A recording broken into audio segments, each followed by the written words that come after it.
Hey, welcome back all of you. This is Professor Swapnil Jadhav. Welcome you all on behalf of JK Shah classes. In today's session, we are going to revise topic that is nothing but deduction under chapter 6. Again, this topic carrying weightage of 4 to 6 marks in your exam.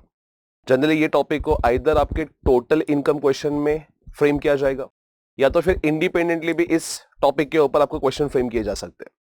सबसे पहले deduction under chapter 6 से properly start करने से पहले section की range की अगर बात करो तो सेक्शन 80C से लेके 80U ये सेक्शन रेंज हम लोग इस टॉपिक में कवर करने वाले हैं. सबसे पहले बात करते हैं चैप्टर 6 से में बेसिक बातें. 5 हेड्स ऑफ इनकम होती है अपने, that is income from salary, house property, capital gain, PGBP and other sources. If you add all this 5 heads of income you will get gross total income. Gross total income में से हम लोग deduction under chapter 6 से minus करते हैं. Chapter 6 से gross में से कुछ भी माइनस करोगे तो आपको मिलेगा net taxable income, and as a assessee you are liable to pay tax on net taxable income. Chapter 6 से में कुछ डिडक्शंस पेमेंट बेस है, कुछ डिडक्शंस इन्वेस्टमेंट बेस है, कुछ डिडक्शंस नॉर्मली अपने इनकम बेस है. जैसे एग्जांपल 80 QQB, 80 RRB, ये सब नॉर्मली अपने इनकम बेस्ड डिडक्शंस है. जैसे royalty income, saving bank interest income, FD interest income है तो आपको डिडक्शन मिलेगा. एंड कुछ डिडक्शंस जो है वो इन्वेस्टमेंट बेस है, मतलब आपको कहां ना कहां इन्वेस्टमेंट करना पड़ेगा, लाइक LIC प्रीमियम में या तो फिर PPF में इन्वेस्टमेंट करेगा तभी जाके आपको डिडक्शन मिलेगा. That is nothing but your ATC वाला डिडक्शंस. एंड कुछ डिडक्शंस पेमेंट बेस भी है, जैसे आपने लोन लिया है तो लोन के ऊपर आप जो इंटरेस्ट पे कर रहे हो उस इंटरेस्ट का आपको डिडक्शन मिलेगा. सो अलग अलग कैटेगरीज है, हम लोग डिटेल में पढ़ेंगे. सबसे पहले सर चैप्टर 6 से अगर नहीं होता तो कहना ऐसे वैसे वाले केसेस में as a assessee we are liable to pay tax on gross total income. So gross total income के ऊपर टैक्स पे करना पड़ता तो वैसे वाला केस में डेफिनेटली हायर इनकम के ऊपर एसएससी को गवर्नमेंट को टैक्स देना पड़ता. सो बिकॉज ऑफ चैप्टर 6 से we can save our tax liability. So obviously this topic examination point of view तो रेलेवेंट है ही, but after qualify as a CA in practical life आपको भी पता रहना चाहिए कि कहां पे इन्वेस्टमेंट करेंगे तो आपका टैक्स सेव होगा. नाउ सबसे पहले चैप्टर 6 से का बेनिफिट अगर मैं 115 BSc के पॉइंट ऑफ व्यू बात करूं तो 115 BSc में आपको डिफॉल्ट टैक्स रिजाइम में चैप्टर 6 का बेनिफिट नहीं मिलेगा, बट एक्सेप्ट 3 सेक्शंस है जहां पे आपको चैप्टर 6 का बेनिफिट मिल जाएगा. 80 CCD सबसेक्शन 2, फिर उसके बाद में 80 CCH सबसेक्शन 2 और 80 JJAA. जो रेलेवेंट सेक्शन डिस्कस करूंगा वो टाइम पे मैं तुम लोग को बता दूंगा, बट सिर्फ वो 3 सेक्शन का आपको डिफॉल्ट टैक्स रिजाइम में चैप्टर 6 का डिडक्शन का बेनिफिट मिलेगा. हाँ, अगर आप ओल्ड टैक्स रिजाइम में हो तो सारे चैप्टर 6 का आपको डिडक्शन का बेनिफिट मिलेगा, लेकिन अगर आप डिफॉल्ट टैक्स रिजाइम में गए हो तो वैसे वाले केसेस में सारे चैप्टर 6 से डिसअलाउड होंगे, सिर्फ और सिर्फ 3 सेक्शंस का आपको बेनिफिट मिलेगा. सेकंड, चैप्टर 6 से जो है, जैसे एग्जांपल अगर मेरा ग्रॉस टोटल इनकम 8 लाख है और डिडक्शन अंडर चैप्टर 6 से 2 लाख है, 2 लाख है, 8 लाख में से 2 लाख माइनस किया, मैं 6 लाख रुपीस इनकम के ऊपर गवर्नमेंट को टैक्स पे करूंगा. लेकिन सर अगर मेरा ग्रॉस टोटल इनकम 3 लाख है और मैंने इन्वेस्टमेंट 4 लाख किया, तो 3 लाख रुपए का ग्रॉस टोटल इनकम, 4 लाख रुपए का मेरा चैप्टर 6 है, तो क्या सर नेगेटिव 1 लाख रुपीस आएगा? Answer is no. कभी भी पहले तो चैप्टर 6 से मतलब अपने लिए बेनिफिट है, बेनिफिट लेने के बाद आप लॉस लेके नहीं आ सकते. तो वैसे वाले केसेस में योर चैप्टर 6 से amount will be restricted to the extent of gross total income. तो चैप्टर 6 से 4 लाख रुपीस को 3 लाख रुपीस तक रिस्ट्रिक्ट किया जाएगा और मेरा फाइनल आंसर नील आ जाएगा. सर वो रिमेनिंग 1 लाख का क्या? 4 लाख में से 3 लाख रुपीस का ही हम लोग डिडक्शन क्लेम किया, तो रिमेनिंग 1 लाख क्या हम लोग कैरी फॉरवर्ड कर सकते हैं? Answer is no. Remaining 1 lakh आपका उसी साल में क्या किया जाएगा? लैप्स किया जाएगा, आप उसको कैरी फॉरवर्ड नहीं कर सकते. So in any cases your chapter 6 से can not be more than gross total income. Next, chapter 6 से का बेनिफिट आपको कुछ स्पेसिफिक इनकम के सामने नहीं मिलता. सो स्पेसिफिक इनकम मतलब स्पेशल रेट टैक्सेबल इनकम, जैसे कि 112, 112A, short term capital gain 111A, winning income that is casual income, and कोई भी अदर इनकम जो स्पेशल रेट से टैक्सेबल होने वाली है, उस इनकम के सामने आपको चैप्टर 6 का बेनिफिट नहीं मिलेगा. मैं फिर से बोलता हूं, चैप्टर 6 का benefit is not allowed against few income. जो इनकम आपकी स्पेशल रेट से टैक्सेबल होती है, जैसे कि LTCG under section 112, 112A, STCG under section 111A, winnings income that is casual income, या तो फिर अदर इनकम जो स्पेशल रेट से टैक्सेबल होने वाली है, इवन उस इनकम के सामने भी आपको चैप्टर 6 का बेनिफिट नहीं मिलेगा. फिर उसके बाद में अच्छा सर क्यों नहीं मिलता? ऐसे स्पेशल रेट टैक्सेबल इनकम के सामने चैप्टर 6 का बेनिफिट क्यों डिसअलाउड किया है? See first of all, long term में ऑलरेडी गवर्नमेंट ने कंसेशनल रेट ऑफ टैक्स दिया 20 एंड 10%. फिर इसके बाद में शॉर्ट टर्म 111A में भी 15% टैक्स दिया है. ऑलरेडी कंसेशनल टैक्स का बेनिफिट गवर्नमेंट दे चुकी है, फिर से चैप्टर 6 का बेनिफिट नहीं मिलेगा. कैजुअल इनकम और ये अदर स्पेशल रेट इनकम जो अनएक्सप्लेन इनकम, ये तो नॉर्मली बोलते हैं ना इसके ऊपर government flat rate of tax दे 30%, अनएक्सपेंड इनकम के ऊपर 60%। तो ऐसे सब जो हाई वैल्यू टैक्सेबल इनकम है उसके सामने आपको चैप्टर 6 का बेनिफिट नहीं मिलता। इस रीजन के से गवर्नमेंट ने चैप्टर 6 का बेनिफिट डिनाई किया है अगेंस्ट दिस इनकम। मैंने नीचे एक छोटा सा इलस्ट्रेशन लिया, जैसे income from salary 3 lakh rupees है, हाउस प्रॉपर्टी का लॉस 2,40,000 है, पीजीबीपी की इनकम 2,60,000 है, चैप्टर 6 से 5,30,000 है और एलटीसीजी 112 3 लाख रुपीस है। सो इनकम के पॉइंट ऑफ व्यू सैलरी में से हम लोग हाउस प्रॉपर्टी का लॉस सेट ऑफ करेंगे। डेफिनेटली हम लोग ओल्ड टैक्स के हिसाब से सब कुछ कंप्यूटेशन कर रहे हैं। 2 लाख रुपीस तक लॉस हम लोग सेट ऑफ कर सकते हैं। 2 लाख रुपीस तक लॉस सेट ऑफ किया मैंने, रिमेनिंग 1 लाख रुपीस टैक्सेबल किया। PGBP income as it is 2,60,000 taxable किया, एलटीसीजी 3 लाख रुपीस टैक्सेबल किया। अगर आप ये तीनों ऐड करते हो तो आपको ग्रॉस टोटल इनकम मिलेगा 6,60,000 का। इसमें से चैप्टर 6 से माइनस करना है। चैप्टर 6 का अमाउंट 5,30,000 है। अभी मैं पूरा 5,30,000 माइनस नहीं कर सकता, पहले ऊपर देखो कौन सी इनकम है जिसके सामने आपको चैप्टर 6 का बेनिफिट मिलता है। सैलरी इनकम है जिसके हमने सामने मिलेगा, पीजीबीपी इनकम है इसके सामने मिलेगा, एलटीसीजी के सामने नहीं मिलेगा। सो 2,60,000 plus 1 lakh, maximum 3,60,000 rupees income के सामने मैं क्या कर सकता हूं, चैप्टर 6 से माइनस कर सकता हूं। तो यहां पे सर 3,60,000 और मैंने जो इन्वेस्टमेंट किया 5,30,000, दोनों में से विच इज लोअर, मतलब सिर्फ 3,60,000 का बेनिफिट मिलेगा एंड रिमेनिंग 3 लाख रुपीस मेरे हाथ में एज ए इनकम क्या किया जाएगा, टैक्सेबल किया जाएगा। सो माय चैप्टर 6 से restricted to the extent of other normal rate taxable income. जो स्पेशल रेट टैक्सेबल इनकम है वो एज इट इज मेरे हाथ में क्या किया जाएगा, टैक्सेबल किया जाएगा। ठीक है, now let's start with sections guys, that is ATC. First हम लोग स्टार्ट कर रहे हैं। सी एटीसी अगर आप देखोगे तो एग्जामिनेशन पॉइंट ऑफ व्यू जो रेलेवेंट इन्वेस्टमेंट्स है वो मैंने यहाँ पे नोट्स में कवर किए। आप अगर आप स्टडी मटेरियल में देखोगे या तो फिर अदर बेराइट में देखोगे तो कई सारे इन्वेस्टमेंट्स नोटिफाई किए, बट जो examination point of view relevant investments है वो नॉर्मली यहाँ पे मैंने टॉपिक में कवर किए। सबसे पहले एटीसी में स्पेसिफाइड इन्वेस्टमेंट में अगर बात करूं तो एलिजिबल असेसी होगा इंडिविजुअल एंड एचईव। अभी देखो यहाँ पे रेसिडेंट या नॉन रेसिडेंट मैंने नहीं लिखा, इसका मतलब क्या है, वेदर असेसी आर हो या एनआर हो, दोनों भी केसेस में इसको ये बेनिफिट मिलेगा। सो रेसिडेंट या नॉन रेसिडेंट इंडिविजुअल एचईव को ये सब बेनिफिट मिल जाएंगे। कहां पे इन्वेस्टमेंट करना है सर, तो one by one investment discuss करना चालू करते हैं। सबसे पहला LIC premium, life insurance premium अगर आपने पे किया है तो एलआईसी प्रीमियम का आपने whatever premium you have paid उसका आपको 80 में एडिशन मिलेगा। लेकिन अगेन प्रीमियम का amount should not be exceed an prescribe limit. Now what is the limit, उसके लिए ये चेक करो कि पॉलिसी कभी लिया है। पॉलिसी अगर बिफोर 1 अप्रैल 2012 लिया रहेगा तो मैक्सिमम 20% ऑफ पॉलिसी अमाउंट उतना डिडक्शन आपको क्वालिफाई किया जाएगा। सी व्हेन आई से मैक्सिमम मतलब आपको एक्चुअल प्रीमियम और 20% ऑफ प्रीमियम दोनों में से क्या करना है, बेसिकली विच इज लोअर का क्वालिफाई होगा डिडक्शन। एक्चुअल प्रीमियम जो आपने पे किया या तो फिर 20% ऑफ पॉलिसी वैल्यू, दोनों में से विच इज लोअर जो है वो लोअर अमाउंट आपका डिडक्शन के लिए क्वालिफाई किया जाएगा। और अगर पॉलिसी ऑन और आफ्टर 2012 लिया है तो एक्चुअल प्रीमियम पेड और 10% ऑफ पॉलिसी वैल्यू दोनों में से विच इज लोअर क्वालिफाई होगा। एग्जांपल के तौर पे मैंने 15-16 में पॉलिसी लिया है सर, मेरा पॉलिसी का अमाउंट अज्यूम करो 7 लाख है, मैं हर साल अज्यूम करो 60,000 रुपीज का प्रीमियम पे करता हूं। 15-16 मतलब 2012 के बाद वाला पॉलिसी है तो यहाँ पे 20 नहीं 10% का लिमिट एप्लीकेबल होगा। 7 लाख का 10% दैट इज 70,000। मैंने प्रीमियम कितना पे किया है 60,000, तो विच इज लोअर के हिसाब से 60,000 का डिडक्शन क्वालिफाई होगा। Now since what ever premium I have paid that was with in the limit prescribe under section 80C, इसकी वजह से मुझे पूरा प्रीमियम पेड का डिडक्शन मिल रहा है। लेकिन अगर सर मैंने पॉलिसी लिया है 18-19 में, पॉलिसी का अमाउंट 9 लाख रुपीस है, मैं हर साल प्रीमियम 1 लाख रुपीस का पे कर रहा हूं, सो 9 लाख इंटू 10% दैट इज 90,000। 90,000 और 1 लाख विच इज लोअर मतलब 90,000 रुपीस का प्रीमियम 80C के डिडक्शन के लिए क्वालिफाई किया जाएगा। Means in any cases your premium paid can not be more than 10 और 20% of your policy amount as the case may be. मतलब बिफोर 2012 रहेगा तो हम लोग 20% का लिमिट चेक करेंगे, ऑन और आफ्टर 2012 रहेगा तो हम लोग 10% का लिमिट चेक करेंगे।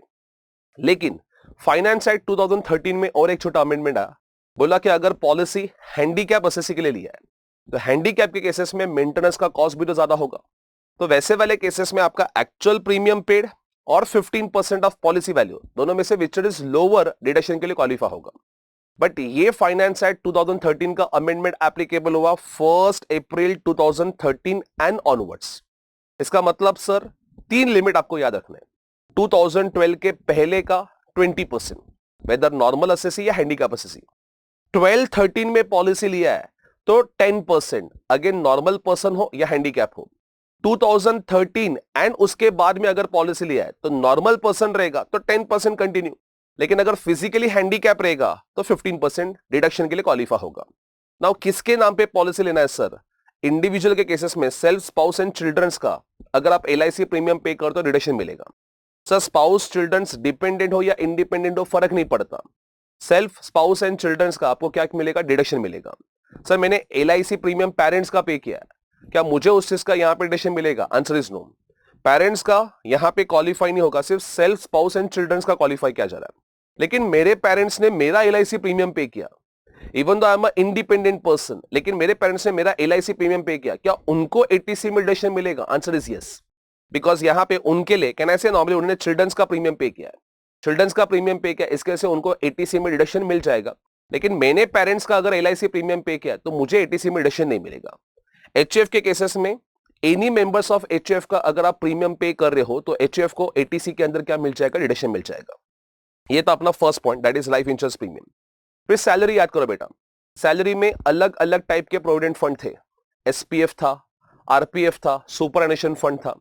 तो सब प्रोविडेंट फंड में तीन चीजें होती थी, employee contribution, employer contribution and उसके ऊपर इंटरेस्ट मिलता था।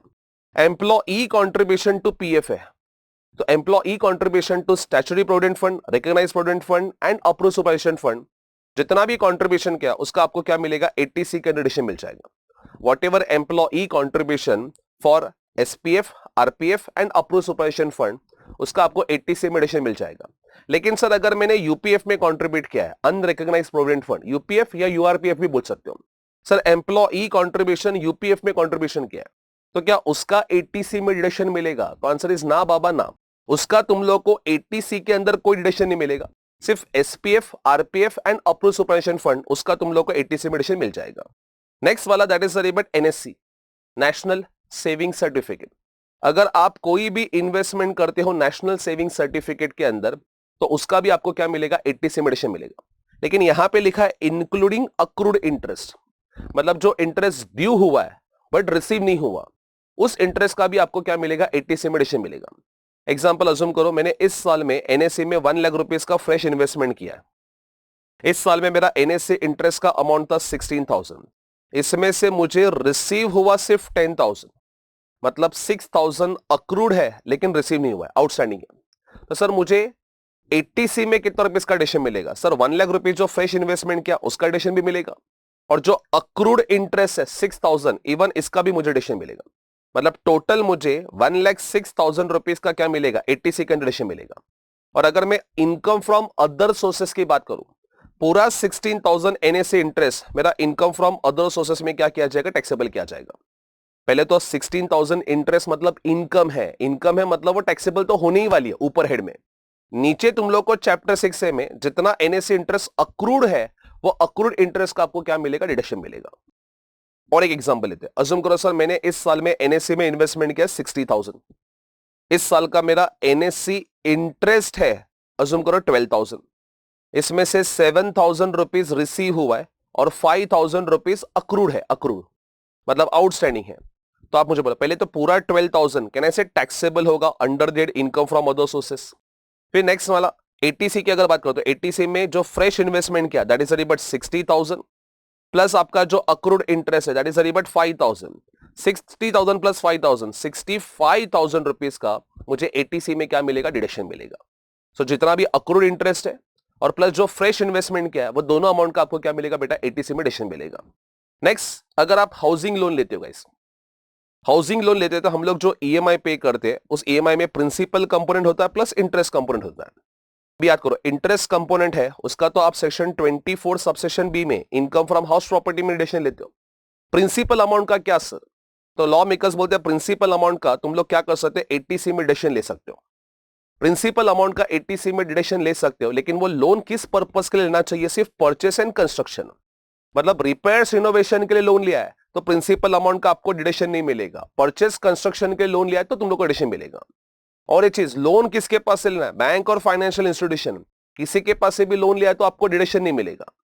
यहां पे मैं चाहिए तो अगर 80C और सेक्शन 24B दोनों में अगर मैं तुम लोग को डिफरेंस क्लियर कर दूं 24B में बेटा अपने को इंटरेस्ट का डिडक्शन मिलता है और 80C में अपने को किस चीज का डिडक्शन मिलेगा, प्रिंसिपल अमाउंट का डिडक्शन मिलेगा।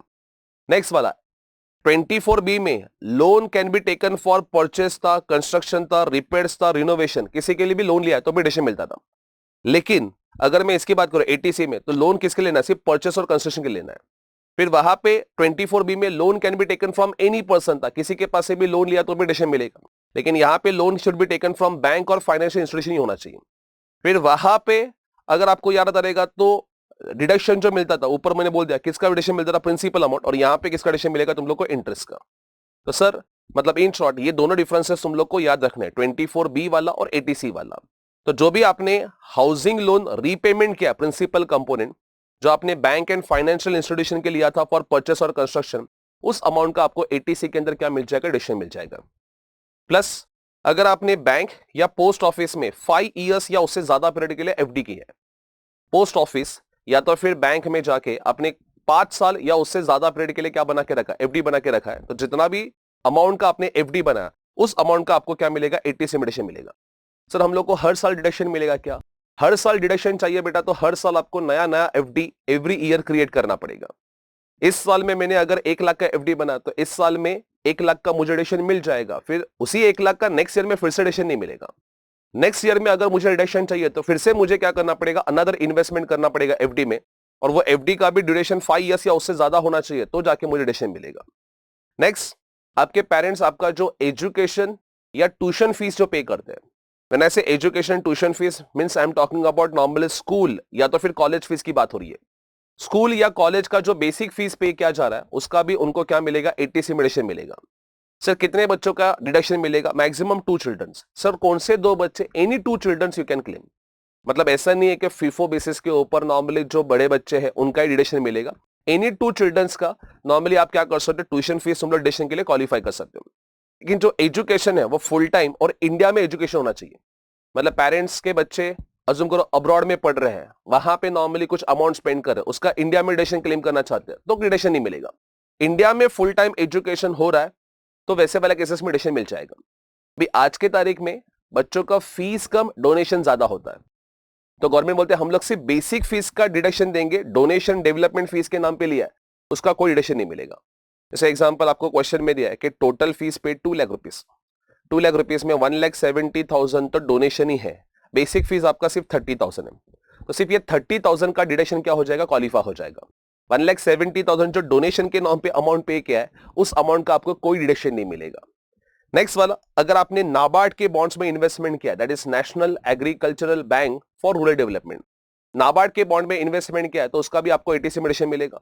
सीनियर सिटीजन सेविंग स्कीम में अगर आपने कोई पैसा डिपॉजिट किया है तो इवन वो डिपॉजिट अमाउंट का भी आपको 80C में डिडक्शन मिलेगा। फिर कुछ यूनिट लिंक इंश्योरेंस प्लान होते हैं जिसको यूलिप बोलते हैं शॉर्ट में, यूनिट लिंक इंश्योरेंस प्लान, उसमें भी अगर आपने कुछ इन्वेस्टमेंट किया रहेगा तो उसका डिडक्शन मिलेगा।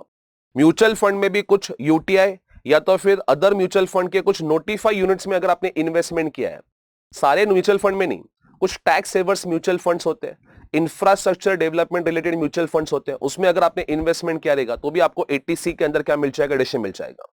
फिर गर्ल्स चाइल्ड के लिए सुकन्या समृद्धि स्कीम के अंदर अगर पैसे इन्वेस्टमेंट कर रहे हो, सर कौन इन्वेस्टमेंट कर रहा है, any girl child of individual या girl child for whom such individual is legal guardian.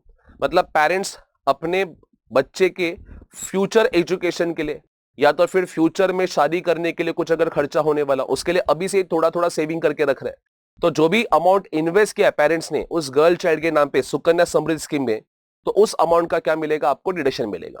अच्छा इसके ऊपर इंटरेस्ट भी मिलता है सर, सुकन्या समृद्धि स्कीम में जो इन्वेस्टमेंट करोगे उसके ऊपर इंटरेस्ट भी मिलेगा, वो इंटरेस्ट भी आपके हाथ में टैक्स फ्री होगा। और जो प्रिंसिपल अमाउंट आपने इन्वेस्टमेंट किया वो प्रिंसिपल अमाउंट का भी आपको क्या मिलेगा, 80C के अंदर डिडक्शन क्वालिफाई होगा। सर ये सुकन्या समृद्धि स्कीम में गर्ल चाइल्ड आइदर पेरेंट्स की खुद की गर्ल चाइल्ड होगी या तो फिर कोई ऐसी गर्ल चाइल्ड जिसके लिए वो पेरेंट क्या है, लीगल गार्डियन है, उनके नाम पे भी इन्वेस्टमेंट करेगा तो भी डिडक्शन क्वालिफाई होगा। फिर हम लोग अभी घर परचेस करते हैं तो घर परचेस करते वक्त हम लोग स्टैंप ड्यूटी और रजिस्ट्रेशन फीस भी पे करते हैं। तो स्टैंप ड्यूटी और रजिस्ट्रेशन फीस आपके पास 2 ऑप्शन है, आइदर उसको कॉस्ट में कैपिटलाइज करो, कॉस्ट में कैपिटलाइज करने के बाद आप क्या कर सकते हो, बेसिकली उसका फ्यूचर में कैपिटल गेन में as a cost of acquisition benefit ले सकते हो, या तो फिर immediately stamp duty registration fees जो भी पे किया है उसका आप क्या कर सकते हैं 80C में एडिशन ले सकते हो। आपने जो घर लिया है, घर लेते वक्त आपने जो स्टैम्प ड्यूटी रजिस्ट्रेशन फीस पे किया है आइदर उसको कॉस्ट में ऐड करो, ऐड करने के बाद फ्यूचर में जब भी वो घर बेचोगे तो आपको कॉस्ट ऑफ एक्विजिशन का कैपिटल गेन में बेनिफिट मिलेगा।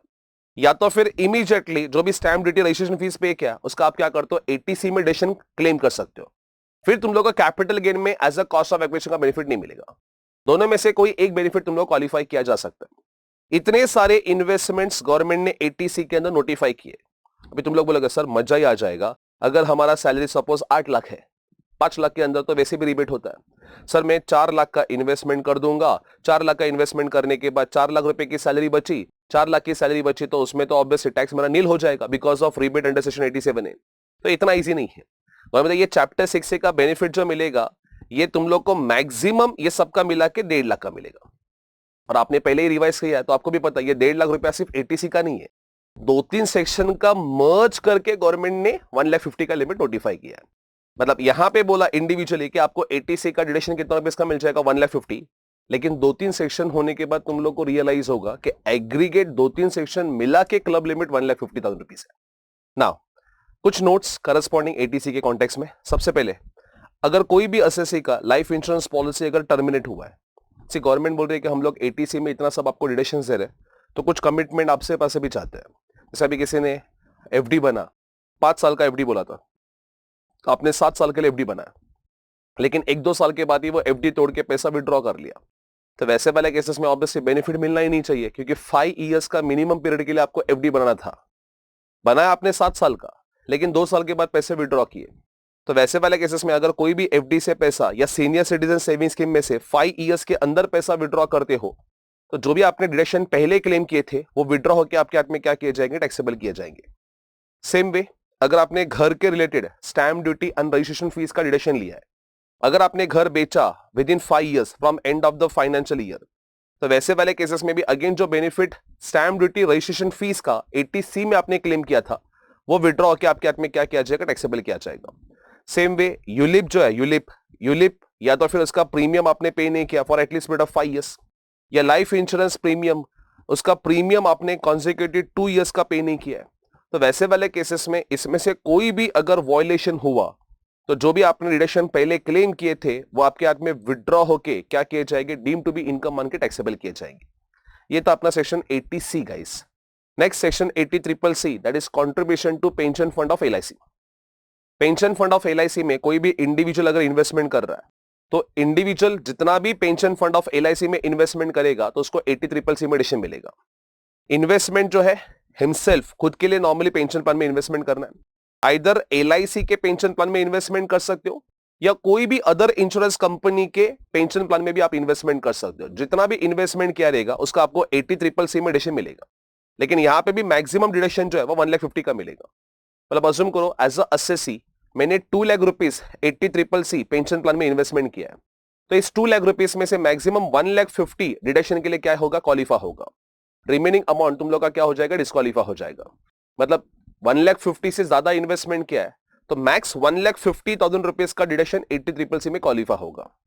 नेक्स्ट सेक्शन है 80CCD that is contribution towards pension scheme. अभी 80CCC भी पेंशन स्कीम था, 80CCD भी पेंशन स्कीम है। दोनों पेंशन स्कीम में सर डिफरेंस क्या है सर, ऊपर भी पेंशन स्कीम नीचे भी पेंशन स्कीम। ऊपर का जो पेंशन स्कीम है वो इंश्योरेंस कंपनी का पेंशन स्कीम था, नीचे वाला जो पेंशन स्कीम है ये गवर्नमेंट का पेंशन स्कीम है, आइदर सेंट्रल गवर्नमेंट या तो फिर स्टेट गवर्नमेंट के पेंशन स्कीम में आप कंट्रीब्यूट कर रहे हो।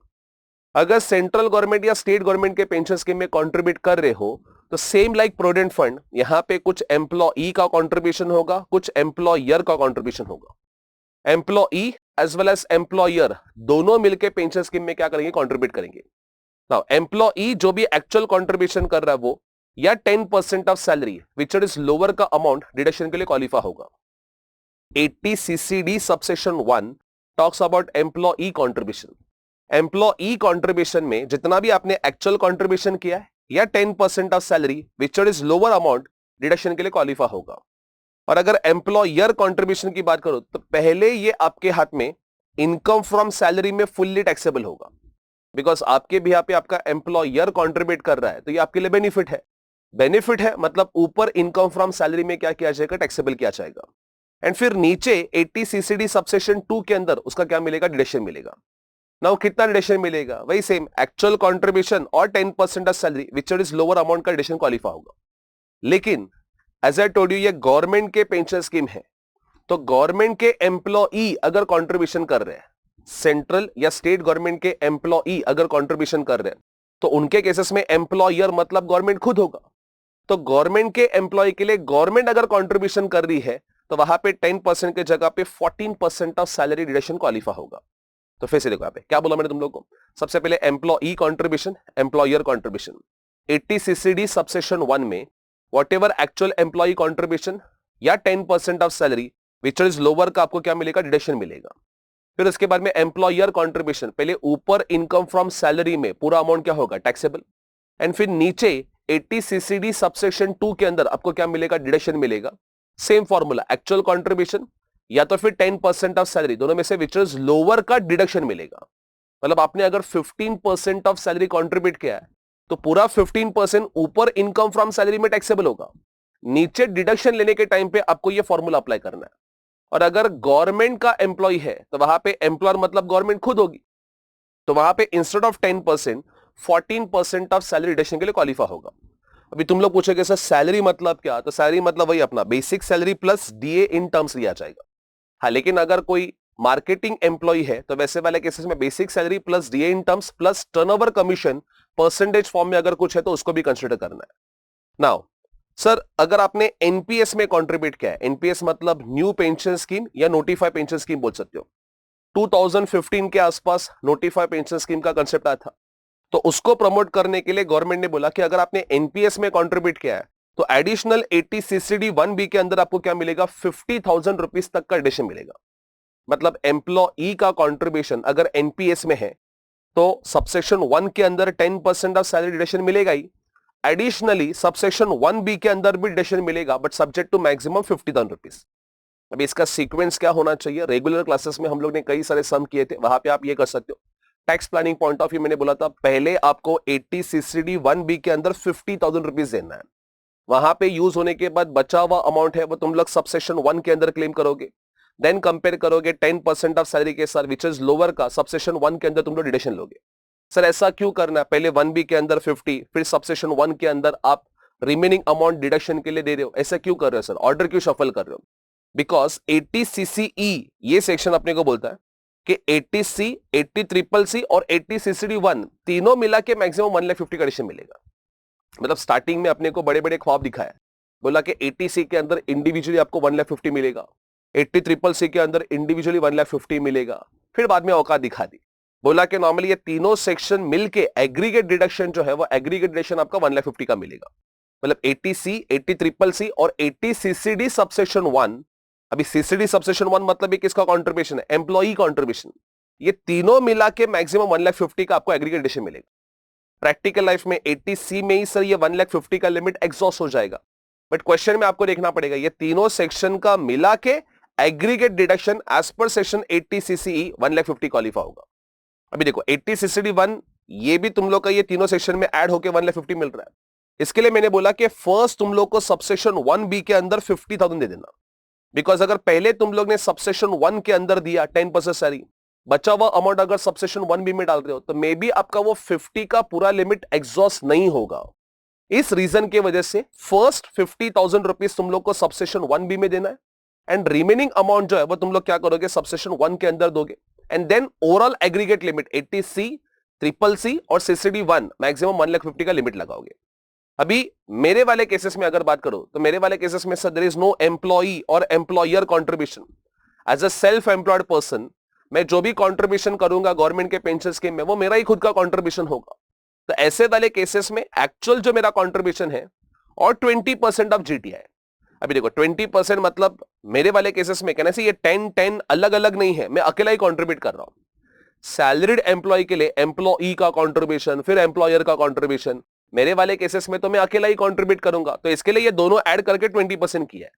सैलरीड वाले के लिए 10% ऑफ सैलरी बोला है, लेकिन मेरे लिए सैलरी इनकम है ही नहीं, तो 20% of gross total income deduction के लिए क्वालिफाई होगा।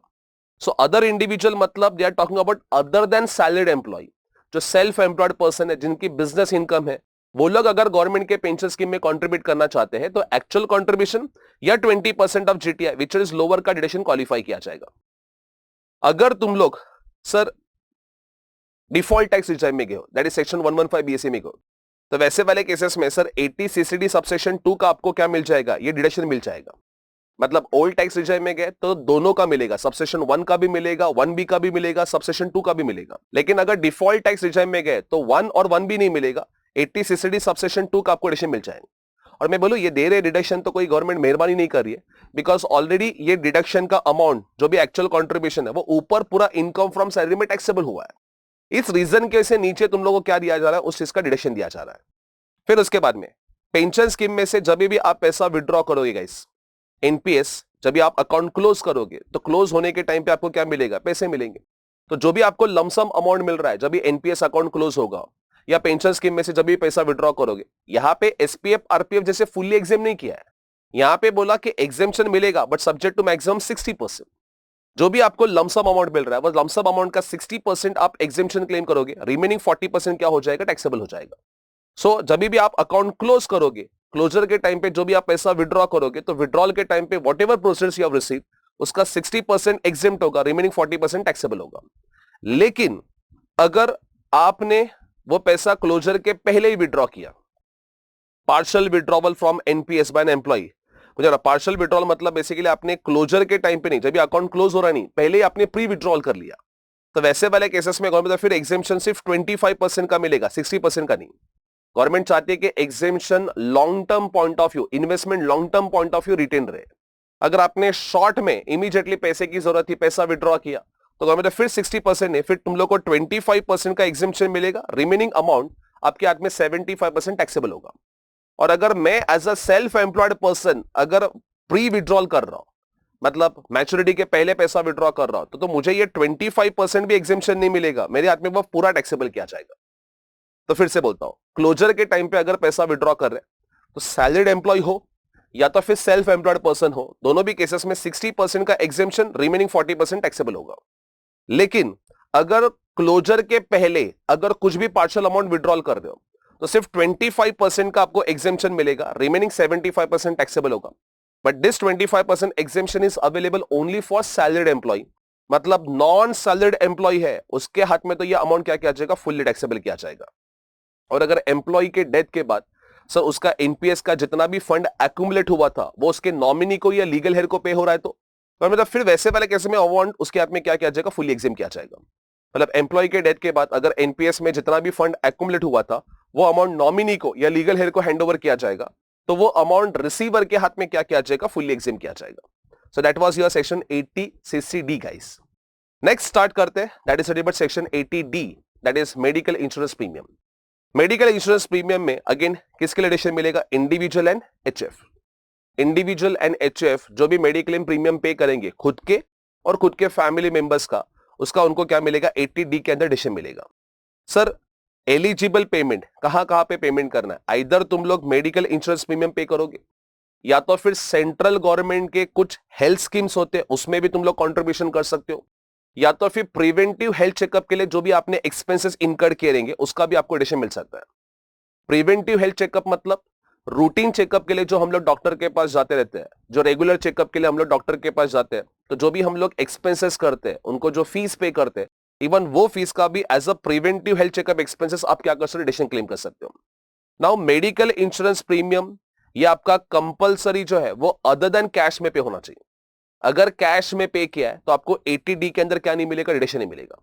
Other than cash like online payment करो, आरटीजीएस, एनईएफटी, यूपीआई के थ्रू पेमेंट करो, या तो फिर क्रॉस अकाउंट पे चेक के थ्रू पेमेंट करो, तो आपको 80D में मेडिक्लेम पेमेंट का एडिशन मिलेगा। हाँ, प्रिवेंटिव हेल्थ चेकअप एक्सपेंसेस जो रेगुलर एक्सपेंसेस होते हैं उसमें ऑफ कोर्स हम लोग चेक में पेमेंट नहीं कर सकते या ऑनलाइन नहीं, वहां पे कैश में पे किया रहेगा तो भी तुम लोग का एडिशन क्वालिफाई होगा।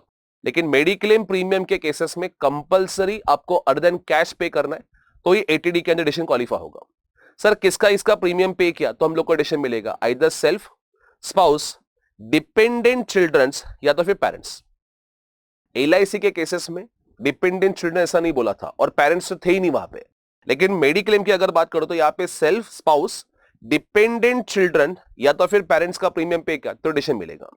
तो मैंने अपने इंडिपेंडेंट पेरेंट्स का मेडिक्लेम प्रीमियम पे किया है, तो क्या मुझे 80D में एडिशन मिलेगा? Answer is yes. लेकिन मेरे पेरेंट्स ने अगर मेरा मेडिक्लेम प्रीमियम पे किया है तो क्या उनको 80D का एडिशन मिलेगा? Answer is no, because I am not dependent children, independent children हूं, इसके वजह से उनको 80D का डिडक्शन नहीं मिलेगा। सो 80D में डिडक्शन लेने के लिए चिल्ड्रन जो है वो क्या होने चाहिए? डिपेंड होने चाहिए। अभी कितना अमाउंट का एडिशन मिलेगा? तो पहले तो सेल्फ, स्पाउस, डिपेंडेंट चिल्ड्रन सबका मिला के मैक्सिमम 25,000, और अगर सेल्फ और स्पाउस में से कोई भी एक अगर रेसिडेंट सीनियर सिटीजन है तो यह लिमिट बढ़ के सीधा डबल हो जाएगा, 50,000 रुपीज हो जाएगा। Self, spouse and dependent children सबका मिला के एग्रीगेट मैक्सिमम 25,000, लेकिन सेल्फ या स्पाउस में से कोई भी एक अगर रेसिडेंट सीनियर सिटीजन है तो मैक्सिमम 50,000 रुपीज का लिमिट मिलेगा। अज्यूम करो खुद का आपने मेडिक्लेम प्रीमियम पे किया है 10,000, स्पाउस का मेडिक्लेम प्रीमियम पे किया है 10,000 रुपया, एंड डिपेंडेंट चिल्ड्रन का अपने प्रीमियम पे किया 6,000 रुपीज का। तो अपना टोटल आपने 26,000 पे किया है, लेकिन मैक्सिमम कितना रुपीज क्वालिफाई होगा? 25,000 रुपीज। सर इसमें से अगर सेल्फ का एज 62 ईयर्स है, स्पाउस का एज 56 ईयर्स है, चिल्ड्रन का एज फर्क ही नहीं पड़ता। अभी आप मुझे बता 62 56 मतलब कैसे? ये रेसिडेंट सीनियर सिटीजन है, रेसिडेंट सीनियर सिटीजन, तो वहां पे लिमिट 25 नहीं 50 का लिमिट होगा, तो पूरा 26,000 रुपीज जो है वो डिडक्शन के लिए क्वालिफाई हो जाएगा। तो अगर सेल्फ और स्पाउस में से कोई भी एक अगर रेसिडेंट सीनियर सिटीजन है तो वहां पे लिमिट 25 का बढ़ के सीधा कितना हो जाएगा? 50,000 हो जाएगा। पेरेंट्स के केसेस में भी सेम है। पेरेंट्स में यूजुअली लिमिट मम्मी डैडी का दोनों का मिला के मैक्सिमम 25,000। यहाँ पे of course own parents cover किए जाएंगे, स्पाउस के पेरेंट्स मतलब mother in law, father in law, even though they are depend on you, वो कवर नहीं होंगे। एसएससी के खुद के ओन पेरेंट्स यहाँ पे कवर किए जाएंगे। और अगर पेरेंट्स रेसिडेंट सीनियर सिटीजन है तो वही 25 का लिमिट बढ़ के कितना रुपीस हो जाएगा? 50,000 रुपीस हो जाएगा। मतलब सर अगर एसएससी सीनियर सिटीजन नहीं है और पेरेंट्स भी सीनियर सिटीजन नहीं है तो एसएससी का 25 और पेरेंट्स का 25 ऐसे मिलके 50 का एग्रीगेट एडिशन मिलेगा। सर अगर एसएससी सीनियर सिटीजन नहीं है लेकिन पेरेंट्स रेसिडेंट सीनियर सिटीजन है तो एसएससी का 25 और पेरेंट्स का 50 ऐसे मिलके 75,000 रुपीस का एडिशन मिलेगा। सर अगर एसएससी भी सीनियर सिटीजन और पेरेंट्स भी सुपर सीनियर सिटीजन तो वैसे वाला केस में 50-50 मिलके 1 लाख रुपीस का एडिशन मिलेगा। मतलब कुछ भी कॉम्बिनेशन कर लो, इन एनी केसेस आपका डिडक्शन का अमाउंट 1 लाख के ऊपर नहीं जा सकता। मैक्सिमम एग्रीगेट डिडक्शन जो है वो 1 लाख रुपीस का क्वालिफाई होगा, उसके ऊपर डिडक्शन मिल ही नहीं सकता। Now in case of preventive health checkup expenses, preventive health checkup expenses में सबका मिला के एग्रीगेट डिडक्शन 5,000 रुपीस का मिलेगा। मतलब सेल्फ, स्पाउस, चिल्ड्रंस और पेरेंट्स ये सबका मिला के एग्रीगेट डिडक्शन 5,000 रुपीस का क्वालिफाई होगा। नाउ सर 5,000 रुपीस में मुझे बस सर ये हम लोग ने कैश में पे किया, ऊपर ही बोला मैंने प्रिवेंटिव हेल्थ चेकअप कैश में पे किया रहेगा तो भी एडिशन क्वालिफाई होगा। 5,000 रुपीस पे नहीं किया रहेगा फिर भी एडिशन क्लेम करेगा। तो इसके लिए गवर्नमेंट ने बोला कि पहले तो 5,000 रुपीस जो है वो डिडक्शन जो है वो तुम लोग का इंडिपेंडेंटली सेल्फ के लिए 5, स्पाउस के लिए 5, डिपेंडेंट चिल्ड्रंस के लिए ऐसे नहीं है, सबका मिला के एग्रीगेट 5,000 रुपीस होगा। अगेन ये 5,000 रुपीस डिडक्शन क्लेम करते वक्त उन्होंने बोला कि ये 25 और 50 का जो लिमिट है उसके ऊपर 5,000 रुपीस क्लेम नहीं कर सकते। मतलब ये 5,000 रुपीस का लिमिट है, can not B over and above maximum aggregate limit of rupees 20 और 50,000। अब इसका मतलब क्या सर? जैसे एग्जांपल सेल्फ खुद का आपने प्रीमियम पे किया है 12,000 रुपीस, स्पाउस का प्रीमियम पे किया है 10,000 रुपीस और प्रिवेंटिव के नाम पे आपने 4,000 रुपीस एक्सपेंसेस किया है। 12,000 प्लस 10,000 कितना आया? 22,000। प्रिवेंटिव 4,000 मतलब लेस देन 5,000 है, पूरा मैं 4,000 ऐड करता हूं तो 26,000 आ रहा है। 26,000 मतलब मेरा लिमिट 25 से ऊपर जा रहा है, तो यहाँ पे 26 की जगह पे ये 25,000 रुपीस तक रिस्ट्रिक्ट करना पड़ेगा। मतलब after claiming preventive health checkup expenses your amount of deduction can not be exceed than aggregate limit of 24 और 50,000 रुपीस, उसी के अंदर तुम लोग को एडिशन क्लेम करना है। सर दूसरा एग्जांपल अज्यूम करो खुद का आपने मेडिक्लेम प्रीमियम पे किया 20,000, स्पाउस का मेडिक्लेम प्रीमियम पे किया सर 12,000 रुपीस, उसके बाद में फादर का मेडिक्लेम प्रीमियम पे किया 62 ईयर्स एज में 30,000, मदर का मेडिक्लेम प्रीमियम पे किया अज्यूम करो सर 10,000 और प्रिवेंटिव हेल्थ चेकअप में 7,000 रुपीस फादर के लिए स्पेंड किया है। तो आप बोलो 20 प्लस 12 कितना आएगा? 32,000, बट मैक्सिमम डिडक्शन कितना रुपीस का मिलेगा? 25,000 रुपीस का। फादर के केसेस में एज 62 ईयर्स है मतलब सीनियर सिटीजन है तो 25 के जगह पे 50 का लिमिट आएगा। 30,000 प्लस 10 40,000, प्रिवेंटिव हेल्थ में 7,000 के जगह पे सिर्फ 5,000 रुपीस क्लेम कर सकते हैं। 40,000 प्लस 5,000 रुपीस अगर आप ऐड करोगे तो कितना रुपीस आएगा? 45,000। तो 45,000 मतलब लेस देन 50,000 है, तो पूरा 45,000 रुपीज का आपको क्या मिल जाएगा, एडिशन मिल जाएगा।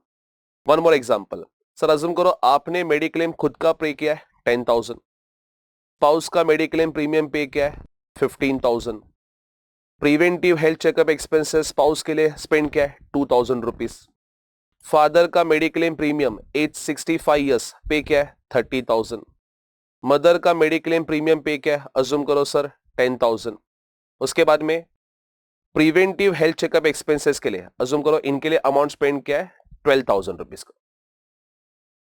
12,000। तो अब मुझे इसमें पूरा डिडक्शन कितना रुपीज का मिलेगा, पहले तो 10 प्लस 25, कहने से 25 का लिमिट इधर ही भर गया, तो मतलब प्रिवेंटिव हेल्थ चेकअप का कोई तुम लोग को एडिशन का बेनिफिट नहीं मिलेगा, ये पूरा 25 रुपीज का लिमिट एग्जॉस्ट हो चुका है। पेरेंट्स के केसेस में 65 एज है मतलब रेसिडेंट सीनियर सिटीजन है, 30 प्लस 10 कितना आएगा 40, प्रिवेंटिव हेल्थ चेकअप में 12, मेरा 5 का लिमिट अनएग्जॉस्टेड, अभी तो कुछ भी यूज नहीं किया, तो मैं पूरा 5,000 रुपीज का लिमिट यहाँ पे यूज करूंगा, 12,000 तो कर ही नहीं सकता, 5,000 यूज करूंगा, 40,000 प्लस 5,000 अगेन कितना आएगा 45,000, 45,000 पेरेंट्स का और 25,000 असेसी का दोनों ऐड करोगे तो ऐड करने के बाद टोटल 70,000 रुपीज का आपको क्या मिल जाएगा, एडिशन मिल जाएगा। So this is how aggregate deduction तुम लोग को 80D के अंदर गाइस क्लेम करना है, ठीक है। अभी कोई सीनियर सिटीजन है सर, जनरली ऐसे होता है कि पॉलिसी सीनियर सिटीजन का नहीं निकालते, मतलब एक पॉइंट ऑफ एज के बाद मेडिक्लेम इंश्योरेंस कंपनी जो है वो पॉलिसी निकालती नहीं है, क्योंकि पता है कि बहुत ज्यादा मेंटेनेंस का कॉस्ट होगा, तो अपना कॉस्ट बचाने के लिए या अपना बोलते हैं ना लॉस कम करने के लिए मेडिक्लेम इंश्योरेंस कंपनी पॉलिसी निकालती नहीं है, या तो फिर निकालेंगे तो बहुत ज्यादा प्रीमियम रखेंगे। लेट्स अज्यूम दैट पॉलिसी निकाला ही नहीं है, तो अपना मेडिक्लेम इंश्योरेंस पॉलिसी निकाल ही नहीं रहे, लेकिन फिर भी कहने से सीनियर सिटीजन का मेडिकल एक्सपेंसेस तो होगा, तो गवर्नमेंट बोलते हैं कि अगर किसी रेसिडेंट सीनियर सिटीजन का मेडिक्लेम पॉलिसी नहीं है और फिर भी उसने कुछ मेडिकल एक्सपेंसेस किए, तो उस मेडिकल एक्सपेंसेस का उसको डिडक्शन मिलेगा, but subject to maximum 50,000 rupees. तो कोई रेसिडेंट सीनियर सिटीजन जिनके नाम पे पॉलिसी नहीं है, उन्होंने जो भी मेडिक्लेम प्रीमियम पे किया रहेगा वो मेडिक्लेम प्रीमियम का उनको डिडक्शन मिल जाएगा, but subject to maximum rupees 50,000 rupees का मिलेगा। Mediclaim premium should be paid other than cash, ये ऑलरेडी मैं तुम लोग को ऊपर बता चुका हूं। अभी अगर ये पॉइंट थोड़ा इंपॉर्टेंट है, इसको थोड़ा अच्छे से पढ़ के जाना आपको, अगर आपने लमसम प्रीमियम पे किया है और पॉलिसी का जो टेन्योर है वो पॉलिसी का टेन्योर अज्यूम करो मोर देन 1 ईयर है, अगर आपने लमसम प्रीमियम पे किया है और जो पॉलिसी है वो पॉलिसी का टेन्योर जो है वो मोर देन 1 ईयर का टेन्योर है, तो वैसे वाले केसेस में जो लमसम अमाउंट पे किया सर उसका डिडक्शन कैसे मिलेगा हम लोग को, तो गवर्नमेंट बोलते है ये चेक करो कि पॉलिसी की लाइफ कितनी साल की है और जो आपने लमसम प्रीमियम पे किया रहेगा, तो lump sum premium divide by life of the policy divide करोगे तो हर साल का आपको एनुअल प्रीमियम मिल जाएगा। वो एनुअल प्रीमियम आप हर साल डिडक्शन के लिए क्लेम कर सकते हो, सब्जेक्ट टू मैक्सिमम 25,000 या 50,000 रुपीज का लिमिट। तो जो भी आपने लमसम प्रीमियम पे किया, वो lump sum premium divide by number of years for which policy remains in force, उसको डिवाइड करोगे तो आपको एनुअल प्रीमियम मिल जाएगा। उस एनुअल प्रीमियम का हर साल आप क्या कर सकते हो, डिडक्शन क्लेम कर सकते हो। जैसे एग्जांपल के लिए यहाँ पे मैंने एक एग्जांपल लिया, mister SJ paid health insurance premium to Bajaj health insurance of rupees 1 lakh, policy का टेन्योर 5 ईयर्स है। अभी पॉलिसी का टेन्योर मतलब सीधा ये 5 ईयर्स मत पकड़ना, policy previous year in which insurance policy in force, अपने को नंबर ऑफ प्रीवियस ईयर बेटा फॉलो करने हैं।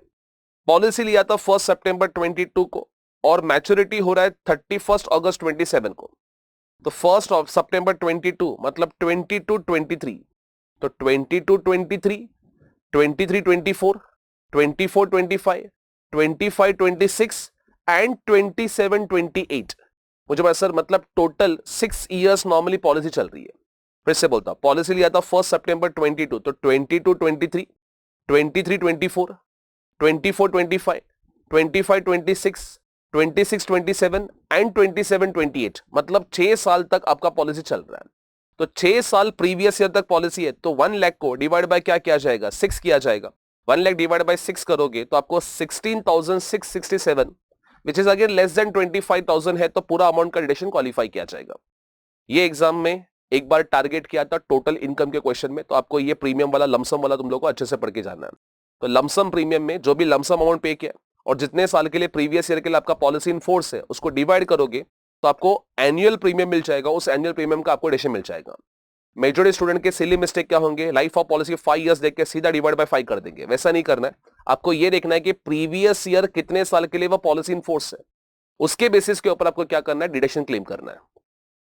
नेक्स्ट वाला section that is sorry but 80 double D guys, 80 double D amount spend on treatment and maintenance of handicap dependent relatives. अभी थोड़े बहुत जो सेक्शंस हम लोग पढ़ने वाले वो थोड़े बहुत सेंटी वाले सेक्शंस है, मतलब जहां पे असेसी हैंडीकैप नहीं है, असेसी का कोई डिपेंडेंट रिलेटिव्स हैंडीकैप है, और वो डिपेंडेंट रिलेटिव्स के ट्रीटमेंट के लिए अगर असेसी कुछ अमाउंट स्पेंड कर रहा है तो उस अमाउंट का असेसी को क्या मिलेगा, 80 डबल डी का एडिशन मिलेगा।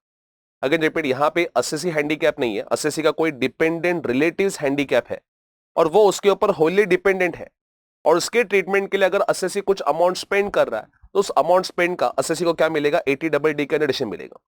नाउ ये डिडक्शन जो है वो सिर्फ और सिर्फ रेसिडेंट इंडिविजुअल या रेसिडेंट एचयूएफ को मिलेगा, मतलब कोई नॉन रेसिडेंट असेसी अपने इंडिया के किसी रेसिडेंट इंडिपेंडेंट बोलते हैं डिपेंडेंट हैंडीकैप असेसी के लिए कुछ अमाउंट स्पेंड कर रहा है तो उसका नॉन रेसिडेंट को डिडक्शन नहीं मिलेगा।